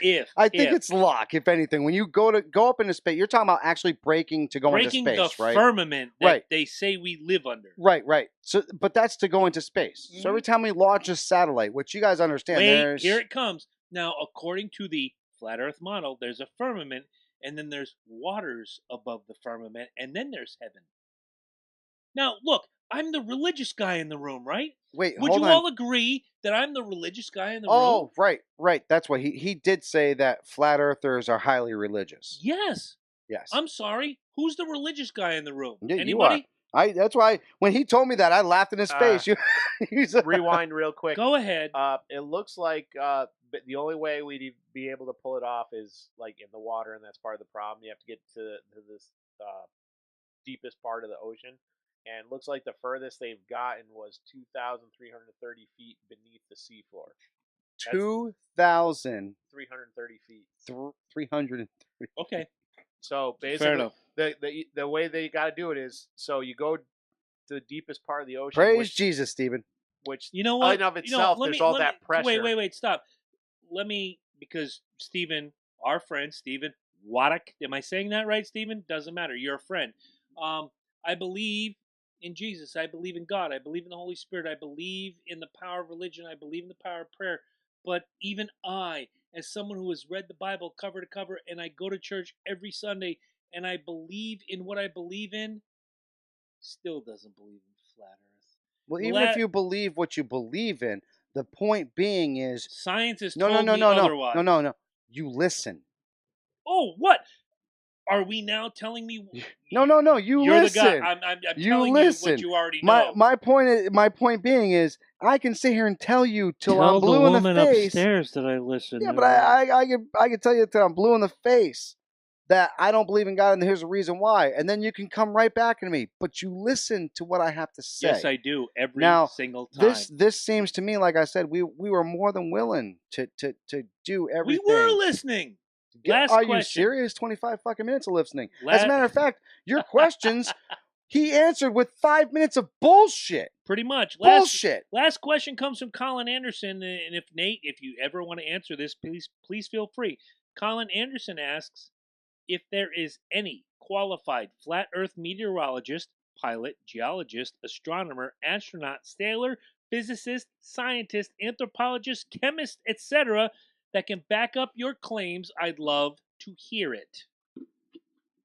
I'm trying to get him to buy a satellite. Done. Dude, I'll tell you what.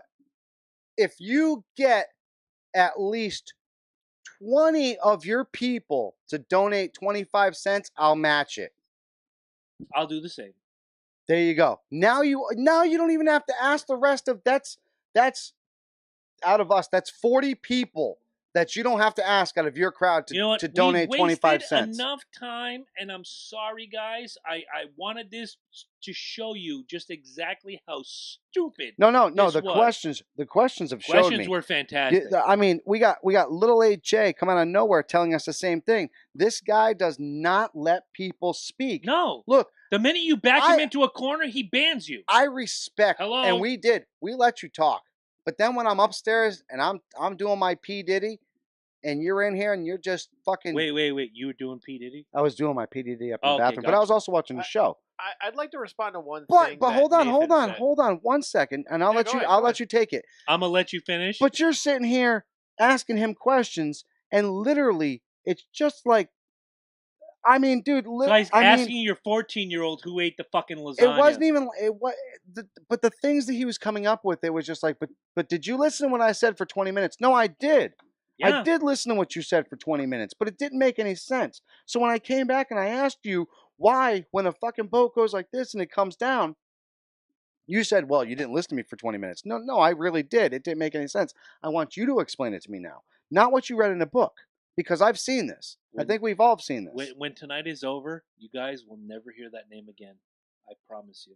Oh, I'm pretty sure. Yeah. Nathan says he's a scientist, so... Right?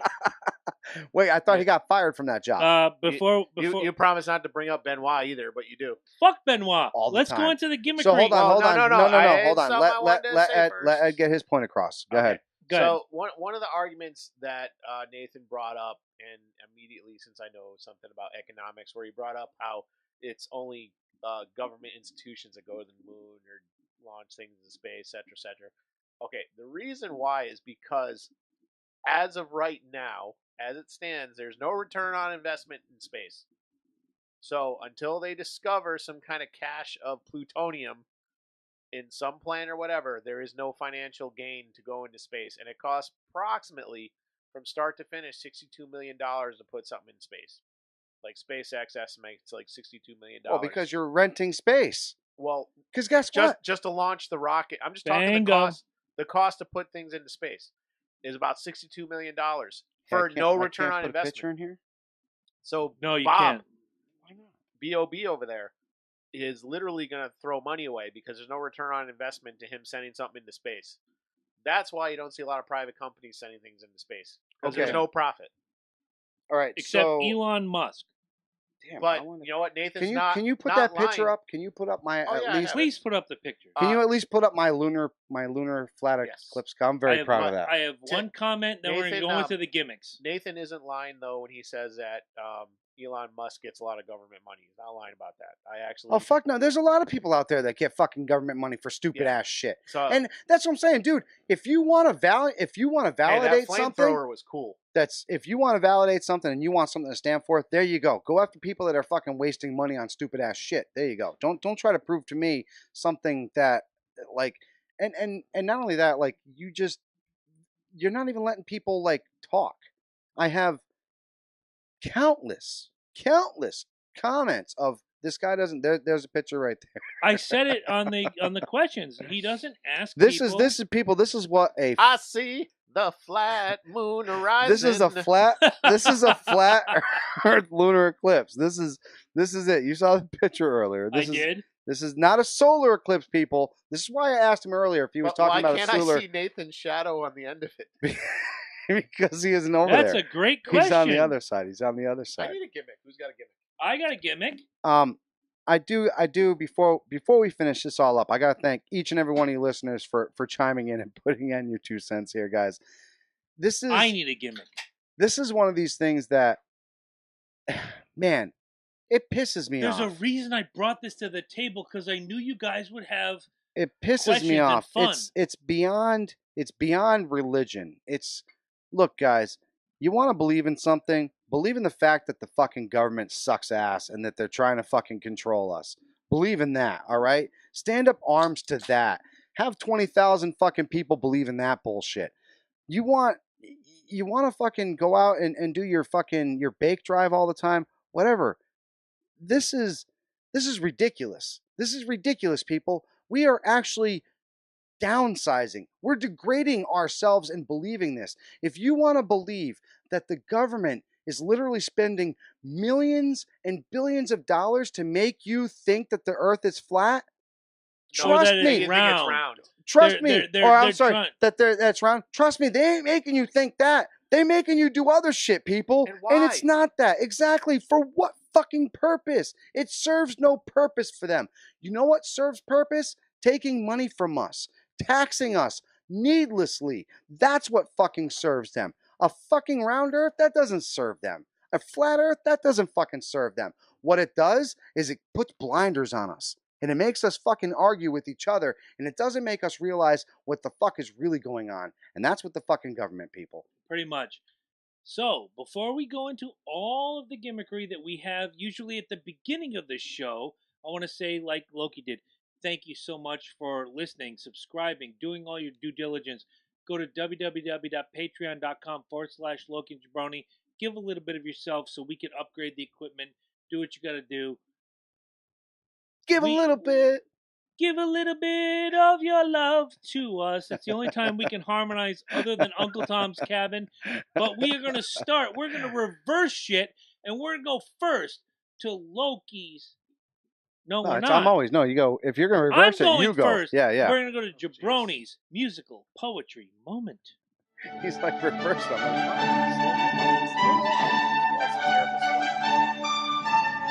I got it.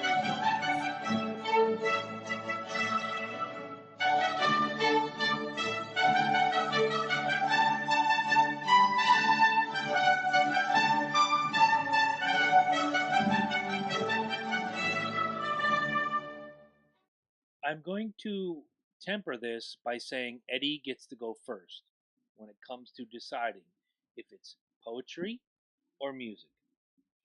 Has it been my outbursts as of late? Your outbursts have been fantastic. All right, here we go. Tonight's Jabroni's musical poetry moment. What if all you understand could fit into the center of your hand? Then you found out it wasn't you who held the sum of everything you knew. We're insane, but not alone. You hold on, and then they're gone. Like the sun, we will live to rise. Like the sun, we will live and die, and then ignite again. Like the sun, we will live to rise again. What if the one thing that I missed was everything I needed to pass the test? And if I fail, what happens then? Can I still count on you as a friend? We're insane, but not alone. You hold on, and then they're gone. Like the sun, we will live to rise. Eddie, poetry or music? I think it's music. You think it's music? I think it's music. Michael, get off the Google machine. Poetry. Poetry. Okay. Eddie wins the day in honor of Stan Lee. That was Soundgarden, Live to Rise from the Avengers film a couple years ago. I was like, this is Soundgarden. Raise your gimmick to Eddie. Well, he got it finally. I don't Thank even you. listen to Soundgarden. I don't One either. of my favorite. Are you kidding me? No, Chris Cornell is one of the No, greatest no, I lyricists and I singers. agree. Never listen. But I to don't him. listen to him. Holy cripes. Never listen. That to was him. for Stan Lee. God rest your soul. 95 years old. You did it, kid. You were the epicenter of a lot of the things that we do I'm here. pretty sure you're the kid to him. Probably, but he's I mean, dead. He's 95, dude. He's 95 and dead. Now he's the kid. You Doesn't matter. So in your world, we just revert back. Yes. So on hold a on. flat Earth, So, I revert. No, you're not even on this planet. Wait a minute. He's from fucking Orton. Planet Orton. He's I'll from buy Orton, dude. Yes. He's fucking Chris from Orton. No, He's. You mean? Oh no, you mean Orc? I'm Chris Benoit. Orc. Yeah. Morton is the supreme guy. That's right. That's right. Yes. Oh, Yes. you're gonna right. break it down that way, huh? No, you are. You are from Orc. You are from Orc. We need All a right. TV You are- trivia show You so I are can going to whoop all be. your asses. You're gonna, oh, shut up. I'd Shut kill your all of you. face. Shut your face Challenge right now. accepted. Wait, hold on. Look, Because every question is going to be Alf. Lil 8J came in and said poetry. Sorry, you were wrong. See, I said the same thing, man. All right, Go so back. now it's time for probably the most favorite segment we have, other than Do You Know What's Fucked Up? It is now Loki's Buy or Sell. And I'm not doing the double time. I'm doing the Spider-Man voice. Mark from Mark? It was right. No, I was wrong. I said Orton. It was Orc. Well, you're kind of right because that's the We got guy a- he talked to. we- No, I at the know. end. He we was still like, got a lot of Mark people coming coming in. Orton. Mork Come and in, Orton. Yeah. Yeah, no, but that's what I was fucking zoning in on. That's how you lose that shit. Jeremiah That's how you Harris. lose that shit. Jeremiah Harris, real quick. If you want to have this conversation, go to Stephen Waddick. Stephen, am I saying that right? You've been on the game here for what, 7-8 weeks? Few. Yeah. A few. Yeah, you might want to take this somewhere else because this is not the place to do this. We're talking about the show, and now it's time for buy and sell. Loki, hit us with your buy and sell. All right. Don't start know- with me. I'm just my head hurts. No, I had to do it. You know I had to come out of nowhere. Fuck, here it comes. Ed. Des Bryant. The greatest comeback ever. Buy or sell.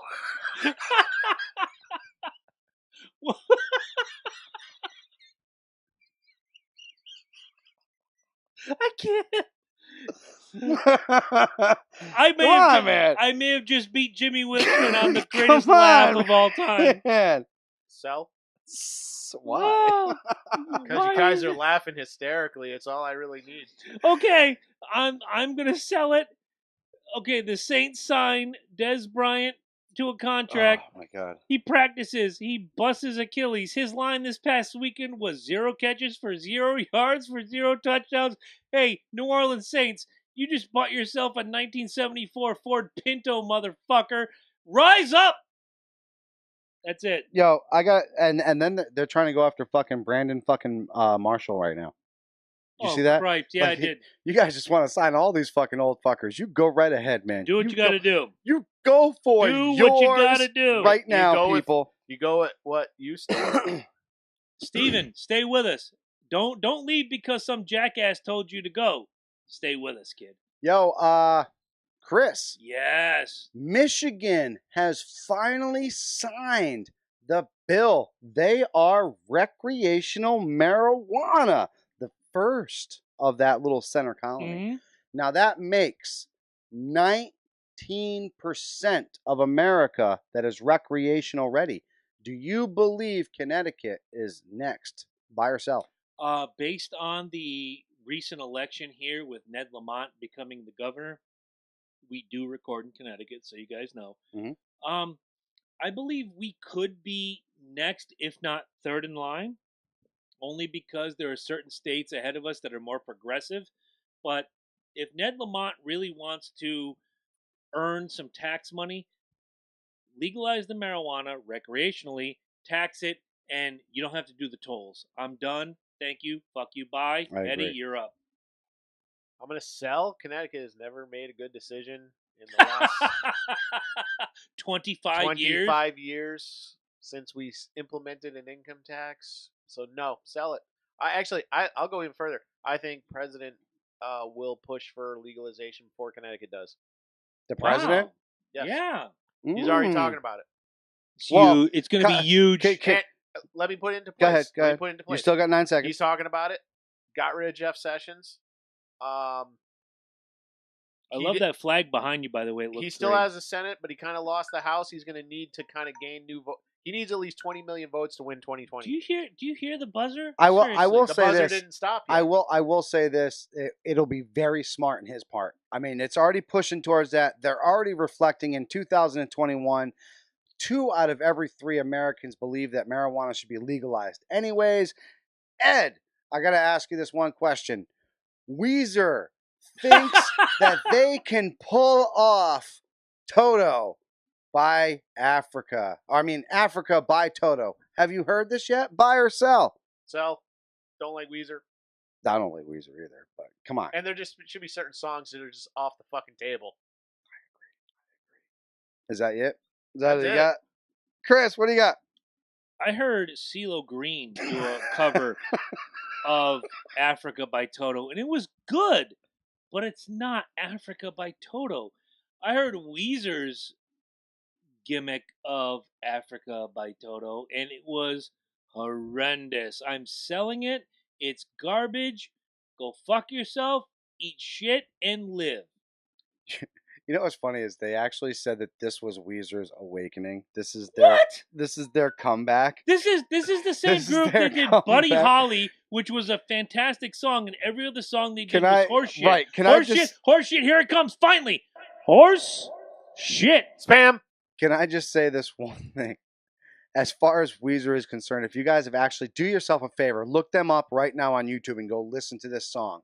And you will hate it as much as each one of this table hates. When I heard it, I was just like, "It is really." When they get to that point, and I'm not even going to try to sing it, but when they get to the main chorus of Africa, gonna take a lot to get me away from you. Not like I said, it is for when they do it, it is so unclimatic. It just, and they try to add some weird, I think it's a synthesizer. Call it in, whatever you think it is, let me know. It's something weird. Okay. But it does not sound good. It does not sound good in the least, people. Okay. At all.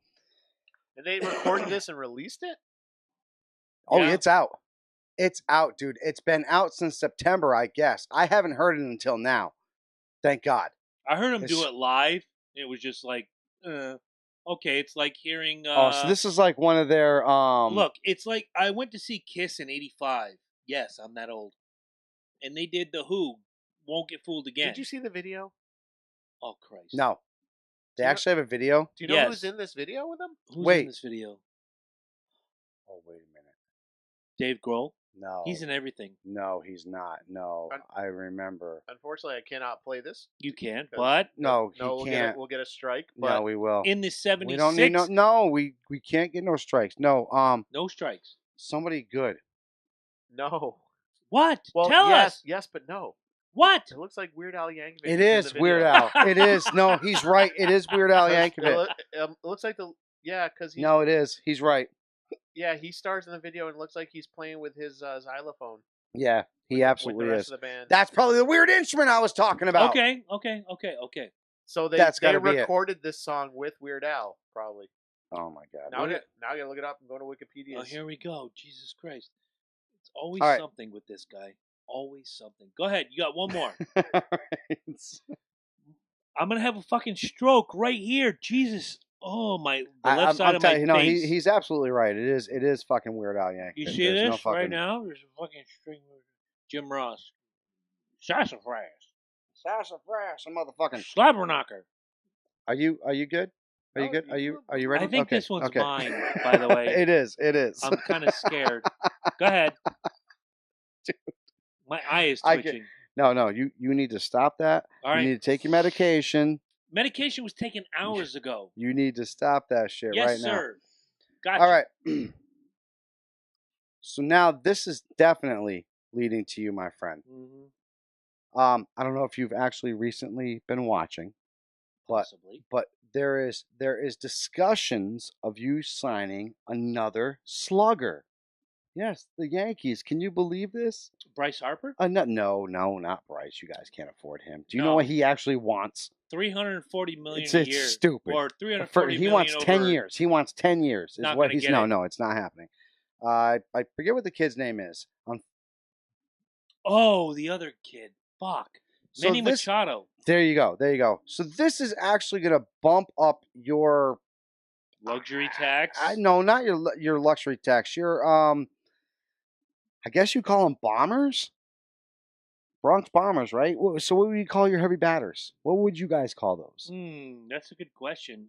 Lately, the baby bombers. There's Judge. There's right, that's what I'm saying. So you still call them bombers. You still call them bombers. Under 30, they're the baby bombers. Right, but they're still bombers. You still call them bombers. Sure. So you're going to add another bomber to your potentially already. No, it's in the works. It's I already think the kid's already going over there. You think Machado's coming to the Yankees? No, not Machado. Not Machado. Then who are we talking about? No, I have to look up his name. I just recently just saw it, but they were talking about his numbers being fucking badass. While Loki's looking that up, I want to tell you guys, just off the cuff, because this is the time I can do this.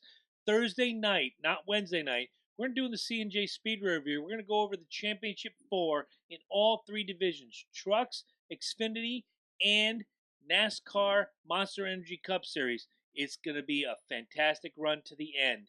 And what it comes down to is the highest finisher in each race. I love the new format. It's been in place since 2014. It has birthed some great champions. This is going to be, in my opinion, the most exciting finish in all 3 series in years since 2014. This is going to be great. Tune in Thursday night on the YouTube channel or audio only Friday morning when it comes out, when Ed gets it out there and yada, yada, yada. And I still got a dog in the race. The Kevin Harvick Appreciation Tour goes on. And now, hopefully, Loki has found the name of the slugger so I can buy or sell. It is. And here we go. Who is it? Bob Backlund, No. Blair Tugman, Nathan Thompson. Nope. I had the fucking. I thought I bookmarked it, but I apparently did not. Okay. So, anyways, he's supposed to bring a huge ERI. Do you believe? And this. It doesn't even. Okay. Say it is Bryce Harper. Let's say it's Say Bryce you Harper. do sign Bryce Harper. Let's say I it's don't Bryce even Harper. know who the fuck this kid is. I wish I fucking. He's a little kid. Anyways, say you do sign Bryce Harper. Is it enough to take you guys to 2019's World Series? No, sell it because we need pitching. The pitching that we had was good to great. It wasn't great to awesome, which is what the Red pitching Sox wasn't had. good until fucking playoffs. What I'm saying is our pitching was good to great. It wasn't great to awesome as the Red Sox pitching was. Red Sox pitching won those games. Yes, in the playoffs throughout the season. Your slugging and your OPS got you where you are. Yankees didn't have that. I'm selling it. Ed, I'll sell it too, for the same reasons. Oh, of course. Hold on. I got a bonus question for him. This is real fast.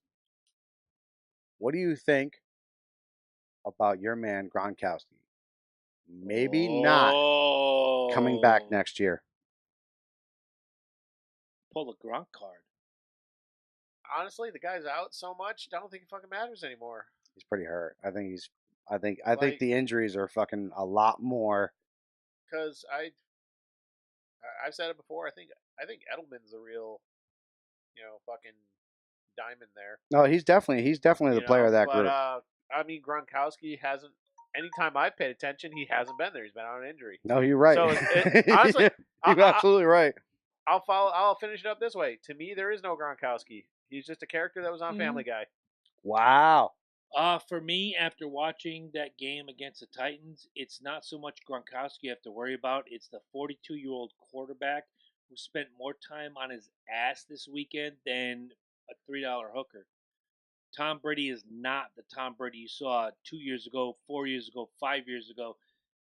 He's done, man. He should have retired. The Patriots have a lot to worry about, and Gronkowski is the least of their worries. He's a 29-year-old man, whereas your quarterback is a 42-year-old man. They let go of Garoppolo. Exactly. That was dumb. They thought they had a couple more years in Tom, and Tom is about ready to cash himself out. A 29, 30-year-old man versus a 42-year-old quarterback. Gronk is the least of your worries. Your worries is the quarterback that is not mobile and can't get the job done anymore. Real quick, I know none of you here at the table were really big anime fans. And maybe, just maybe, you saw this one, Alita, Battle Angel. No, I know James Cameron's got a movie coming out. Just fucking, dude, I watched the fucking previews today. Can I just say, what a great time to be alive. We are not only having Marvel Comics come to life, we are having anime come to life. And not just anime, but true to what anime is supposed to be. Netflix, if you guys ever get a chance, there's a series out there with the two brothers. One of them's complete. I always fuck up the name of this one too. Okay. One's a complete robot or battle suit, and the other one is missing his arm. I know it has something to do with. I haven't seen that one. Def Leppard. No, not Def Leppard. Shit. But they just came out with a Netflix actual live action movie. I've never actually seen this series before, which is why I can't remember the fucking name off the top of my head. If it was fucking Dragon Ball Z or something like that, I'd be all over that shit. Or even Evangelion or even Genless, something like that. Be all over that. It's not. It's fuck, it's gonna eat me alive. But anyways, they came out with a live action version of this on fucking Netflix, and I guess it's getting some really good pop. And not to mention the Titans. Attack on Titans. They still haven't put up season 2 though, which is kind of. I watched season 2 on YouTube. It is an English version on top of it. So yeah, I was a little frustrated on that. You gotta with the Attack on Titan, you gotta watch the Japanese. You gotta, just because I think for some reason they cut out a lot. They did the same thing with Robotech. Way back in the day. You know what's funny? Crackle, which is a free. I love Crackle. Crackle, which is a free They service. have anime all over the place. They do. And at one point, they actually had, and it was an English dub version of Macross. They didn't call it Robotech. They called it Macross. Yes. And it was completely uncut and everything. Yes, you saw Min-May's titties and shit. I'm like, that's awesome. They were very nice. They were very nice. But want to apologize. We completely lost internet over here. So Yeah, I saw the stream ended. Yeah, it just cut out. Yeah, I haven't. Which is why I was kind of spaced in there a second. I was like, I think we lost our people. Yeah, we dropped 6,000 frames in the last 5 minutes. So. But in closing, I will say this as always, just like my partner says, make sure you go to all our affiliates and stuff like that. We lost a genius over this weekend. We really did. Whether he touched you with his comic books or even just the movies nowadays, I don't give a fuck. Stan Lee was a genius. He gave it was your girlfriend that posted it on my Facebook saying that he was today's mythology, and I said he just took mythology and continued it on to our thing. What I'm more concerned about is who's going to take his place now, because everybody knows you can sit there and try to bring somebody to take you over, and it never works out. It never works out. Jim Lee was supposed to be the next Stan Lee. You know, there was so many things. As a matter of fact, Stan Lee actually isn't even his real name. No. Now he changed it because he was so ashamed to do comics. Yeah, that he changed that. Well, you know, it's really sad. A lot of them went by different names just because they sounded too Jewish. Right. You know, which was so it was bad to be Jewish and do comics, I guess. Well, but I think they were almost ashamed of their talent. Well, they were kind of like Nathan Thompson's bunch, you know. And they, I not only that, I would almost kind of say because of their seclusion, they were able to adapt on their art as well as they were. You know, I mean, so you have essentially the Jewish. They were. There was a stigma back then for some. Well, not only that, they were in hiding, man. They were in hiding. I mean, you think World War II. I mean, it was pretty hard to be fucking Jewish back then, man. To bring it back to Superman, who was created by two Jewish guys, I think they really. Hey, come on out. And let's be honest with you, he's rival to Goku, who is fucking. I mean, they still have to this day. Who's better, Superman or Goku? Goku? Depends if the sun hits the fucking that pussy. Oh, hey, don't you go there? Oh, I'll go because there. I'm a Vegeta fan, so yeah. Pretty much. You've been dropped on your head a few times. No, Vegeta. I never got into Dragon Ball Z. I know a lot of people did, but I never got into it. Well, thank you everybody who joined in. And get yourself some fucking Red Dead 2 Redemption if you haven't gotten it yet. Oh my god! Make sure you go to the South fucking Park was all about it this week, dude. Right? It's fucking great. It's great. Are you serious, man? I love the game. Bring it back a little bit. You guys hear about the guy that got he got banned from YouTube for a day or two? Cause why? Oh god, this is fucking hilarious. He posted a video. He was playing Red Dead Redemption 2. And I guess there's a scene where these women are here fight for the right to vote or whatever. And he walks up to her, fucking beats the shit out of her, drags her to a crocodile and feeds her to the fucking crocodile.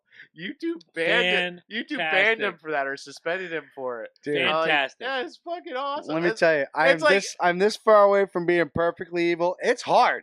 I imagine. It's hard, man. I want to try it out. Trust me, because the first one didn't appeal to me, but the second one sounds like it's really good. Dude, this is great. And let me tell you, the only people actually helping this are the Civil War vets. Of course. I just have a spot in my heart none of for them vets, because they're man. all dead. I can't not help the vets, man. I can't not help them. So every fucking time I'm this close to almost being completely evil, a vet comes out of nowhere. It's like, please help, and I'm like, fuck, here, have $100. God damn it, go away, please. God damn it, fuck. And I have to go skull fuck 4 other people. Well, I'll punch him in the face and scream taxation is theft. Yeah, you probably would. Wait. Say it again. Say it again. Spam. Not that asshole, the other one. Oh, taxation is theft. Thank you. Guys, but on a serious note, we do want to say, we want to thank each and every one of you guys for chiming in tonight. Our live feed was on fire before we got booted out there. You guys chiming in, perfect as always. Thank you guys. Amazing. But I do want to say this As far as Nate is concerned, and anybody else out there that doesn't have the same beliefs that I do not have, it doesn't make you any different than me. It does not make you lesser of a person than me. It doesn't make you weaker. It doesn't make you stronger. What it does is it actually gives you a difference of opinion. And that's what makes this world go round. And I want you guys to realize that we might not see eye to eye, but in the end of the day, we're all human and you have to respect that. And one of the things it does, it opens the conversation. If you're not willing to open that conversation, you're going to live in that vacuum. You're going to live in your little whatever. I got a call coming in. I'm going to decline it. I'm sorry, this phone kind of runs everything. But if you don't agree, listen to the other side. If you can't listen to the other side, you're basically living in a vacuum.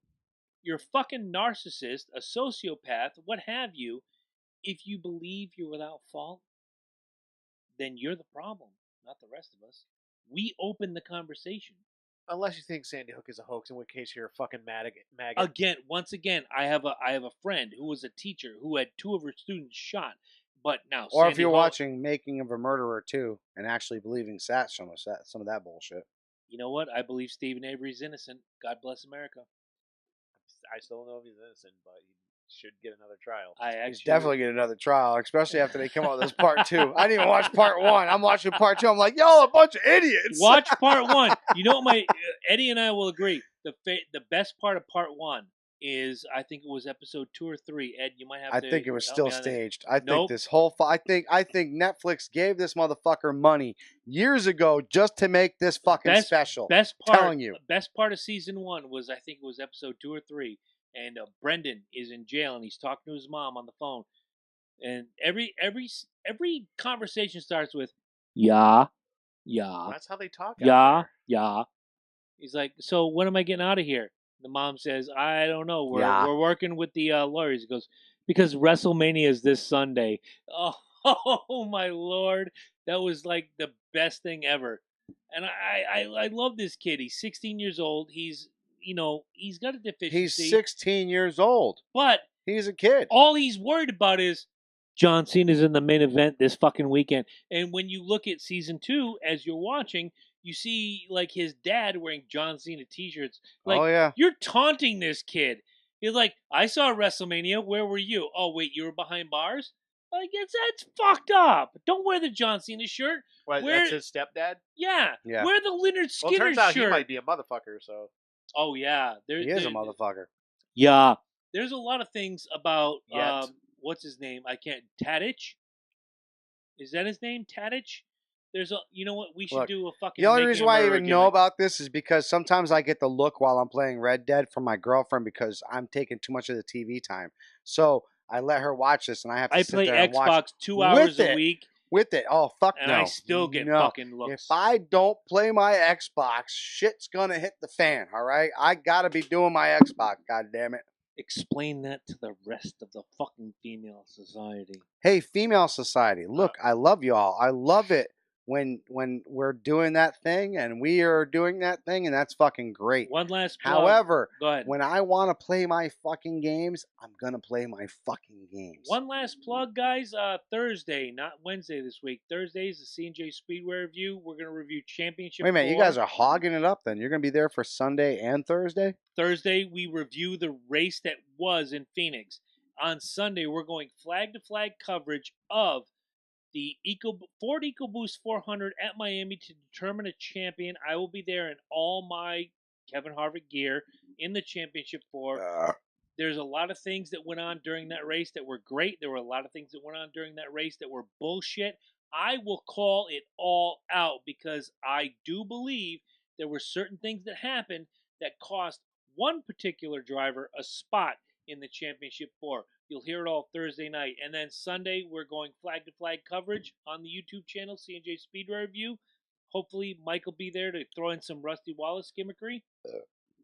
Just like that. Miller Genuine Just Draft like that. Like nobody's business. Well, it's my birthday on the 17th, so and happy birthday to this guy on Saturday. He's going to be 40... something. 1. I'm just going to say 44? 41. 44 is good. 44. Reggie Yeah, Jackson. yeah. That's it. That's the ticket. Who wore 44 for the Red Sox? Anybody? Can you remember? Nah, not recently. The only one I remember from the Yankees is Reggie Jackson. I can't remember any NFL legend who wore 44. I can't remember any NHL, No, NBA. I think Kleinsasser might have. What's his first name? Jim Kleinsasser. Oh, the relief pitcher. No, he was in the Vikings. Fuck him. He was a fullback. Okay. He might have been 44. I know Jordan wore the 4-5. I thought he was 34 because he was badass on what do you call that game? Tecmo. Yeah, he probably was. 34. I think he was 44. Look it up I'm right. real quick. We cannot close out until we know what. I got it. Jim Kleinsasser right here. Go ahead. If he was 44, I tip my hat. All right. Here we go. Jim Kleinsasser. You guys are getting some extra bonus. 40. Shit. Damn 40. it. Damn it. He was 40. We were both close. My best friend to my right, the producer extraordinaire in the box, Eddie Focus. Thank you so much for joining us tonight. Next week, a music episode, which we have yet to determine.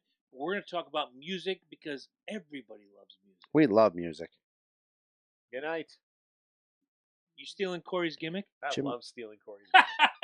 Jim Kleinsasser was a comic book character? No shit.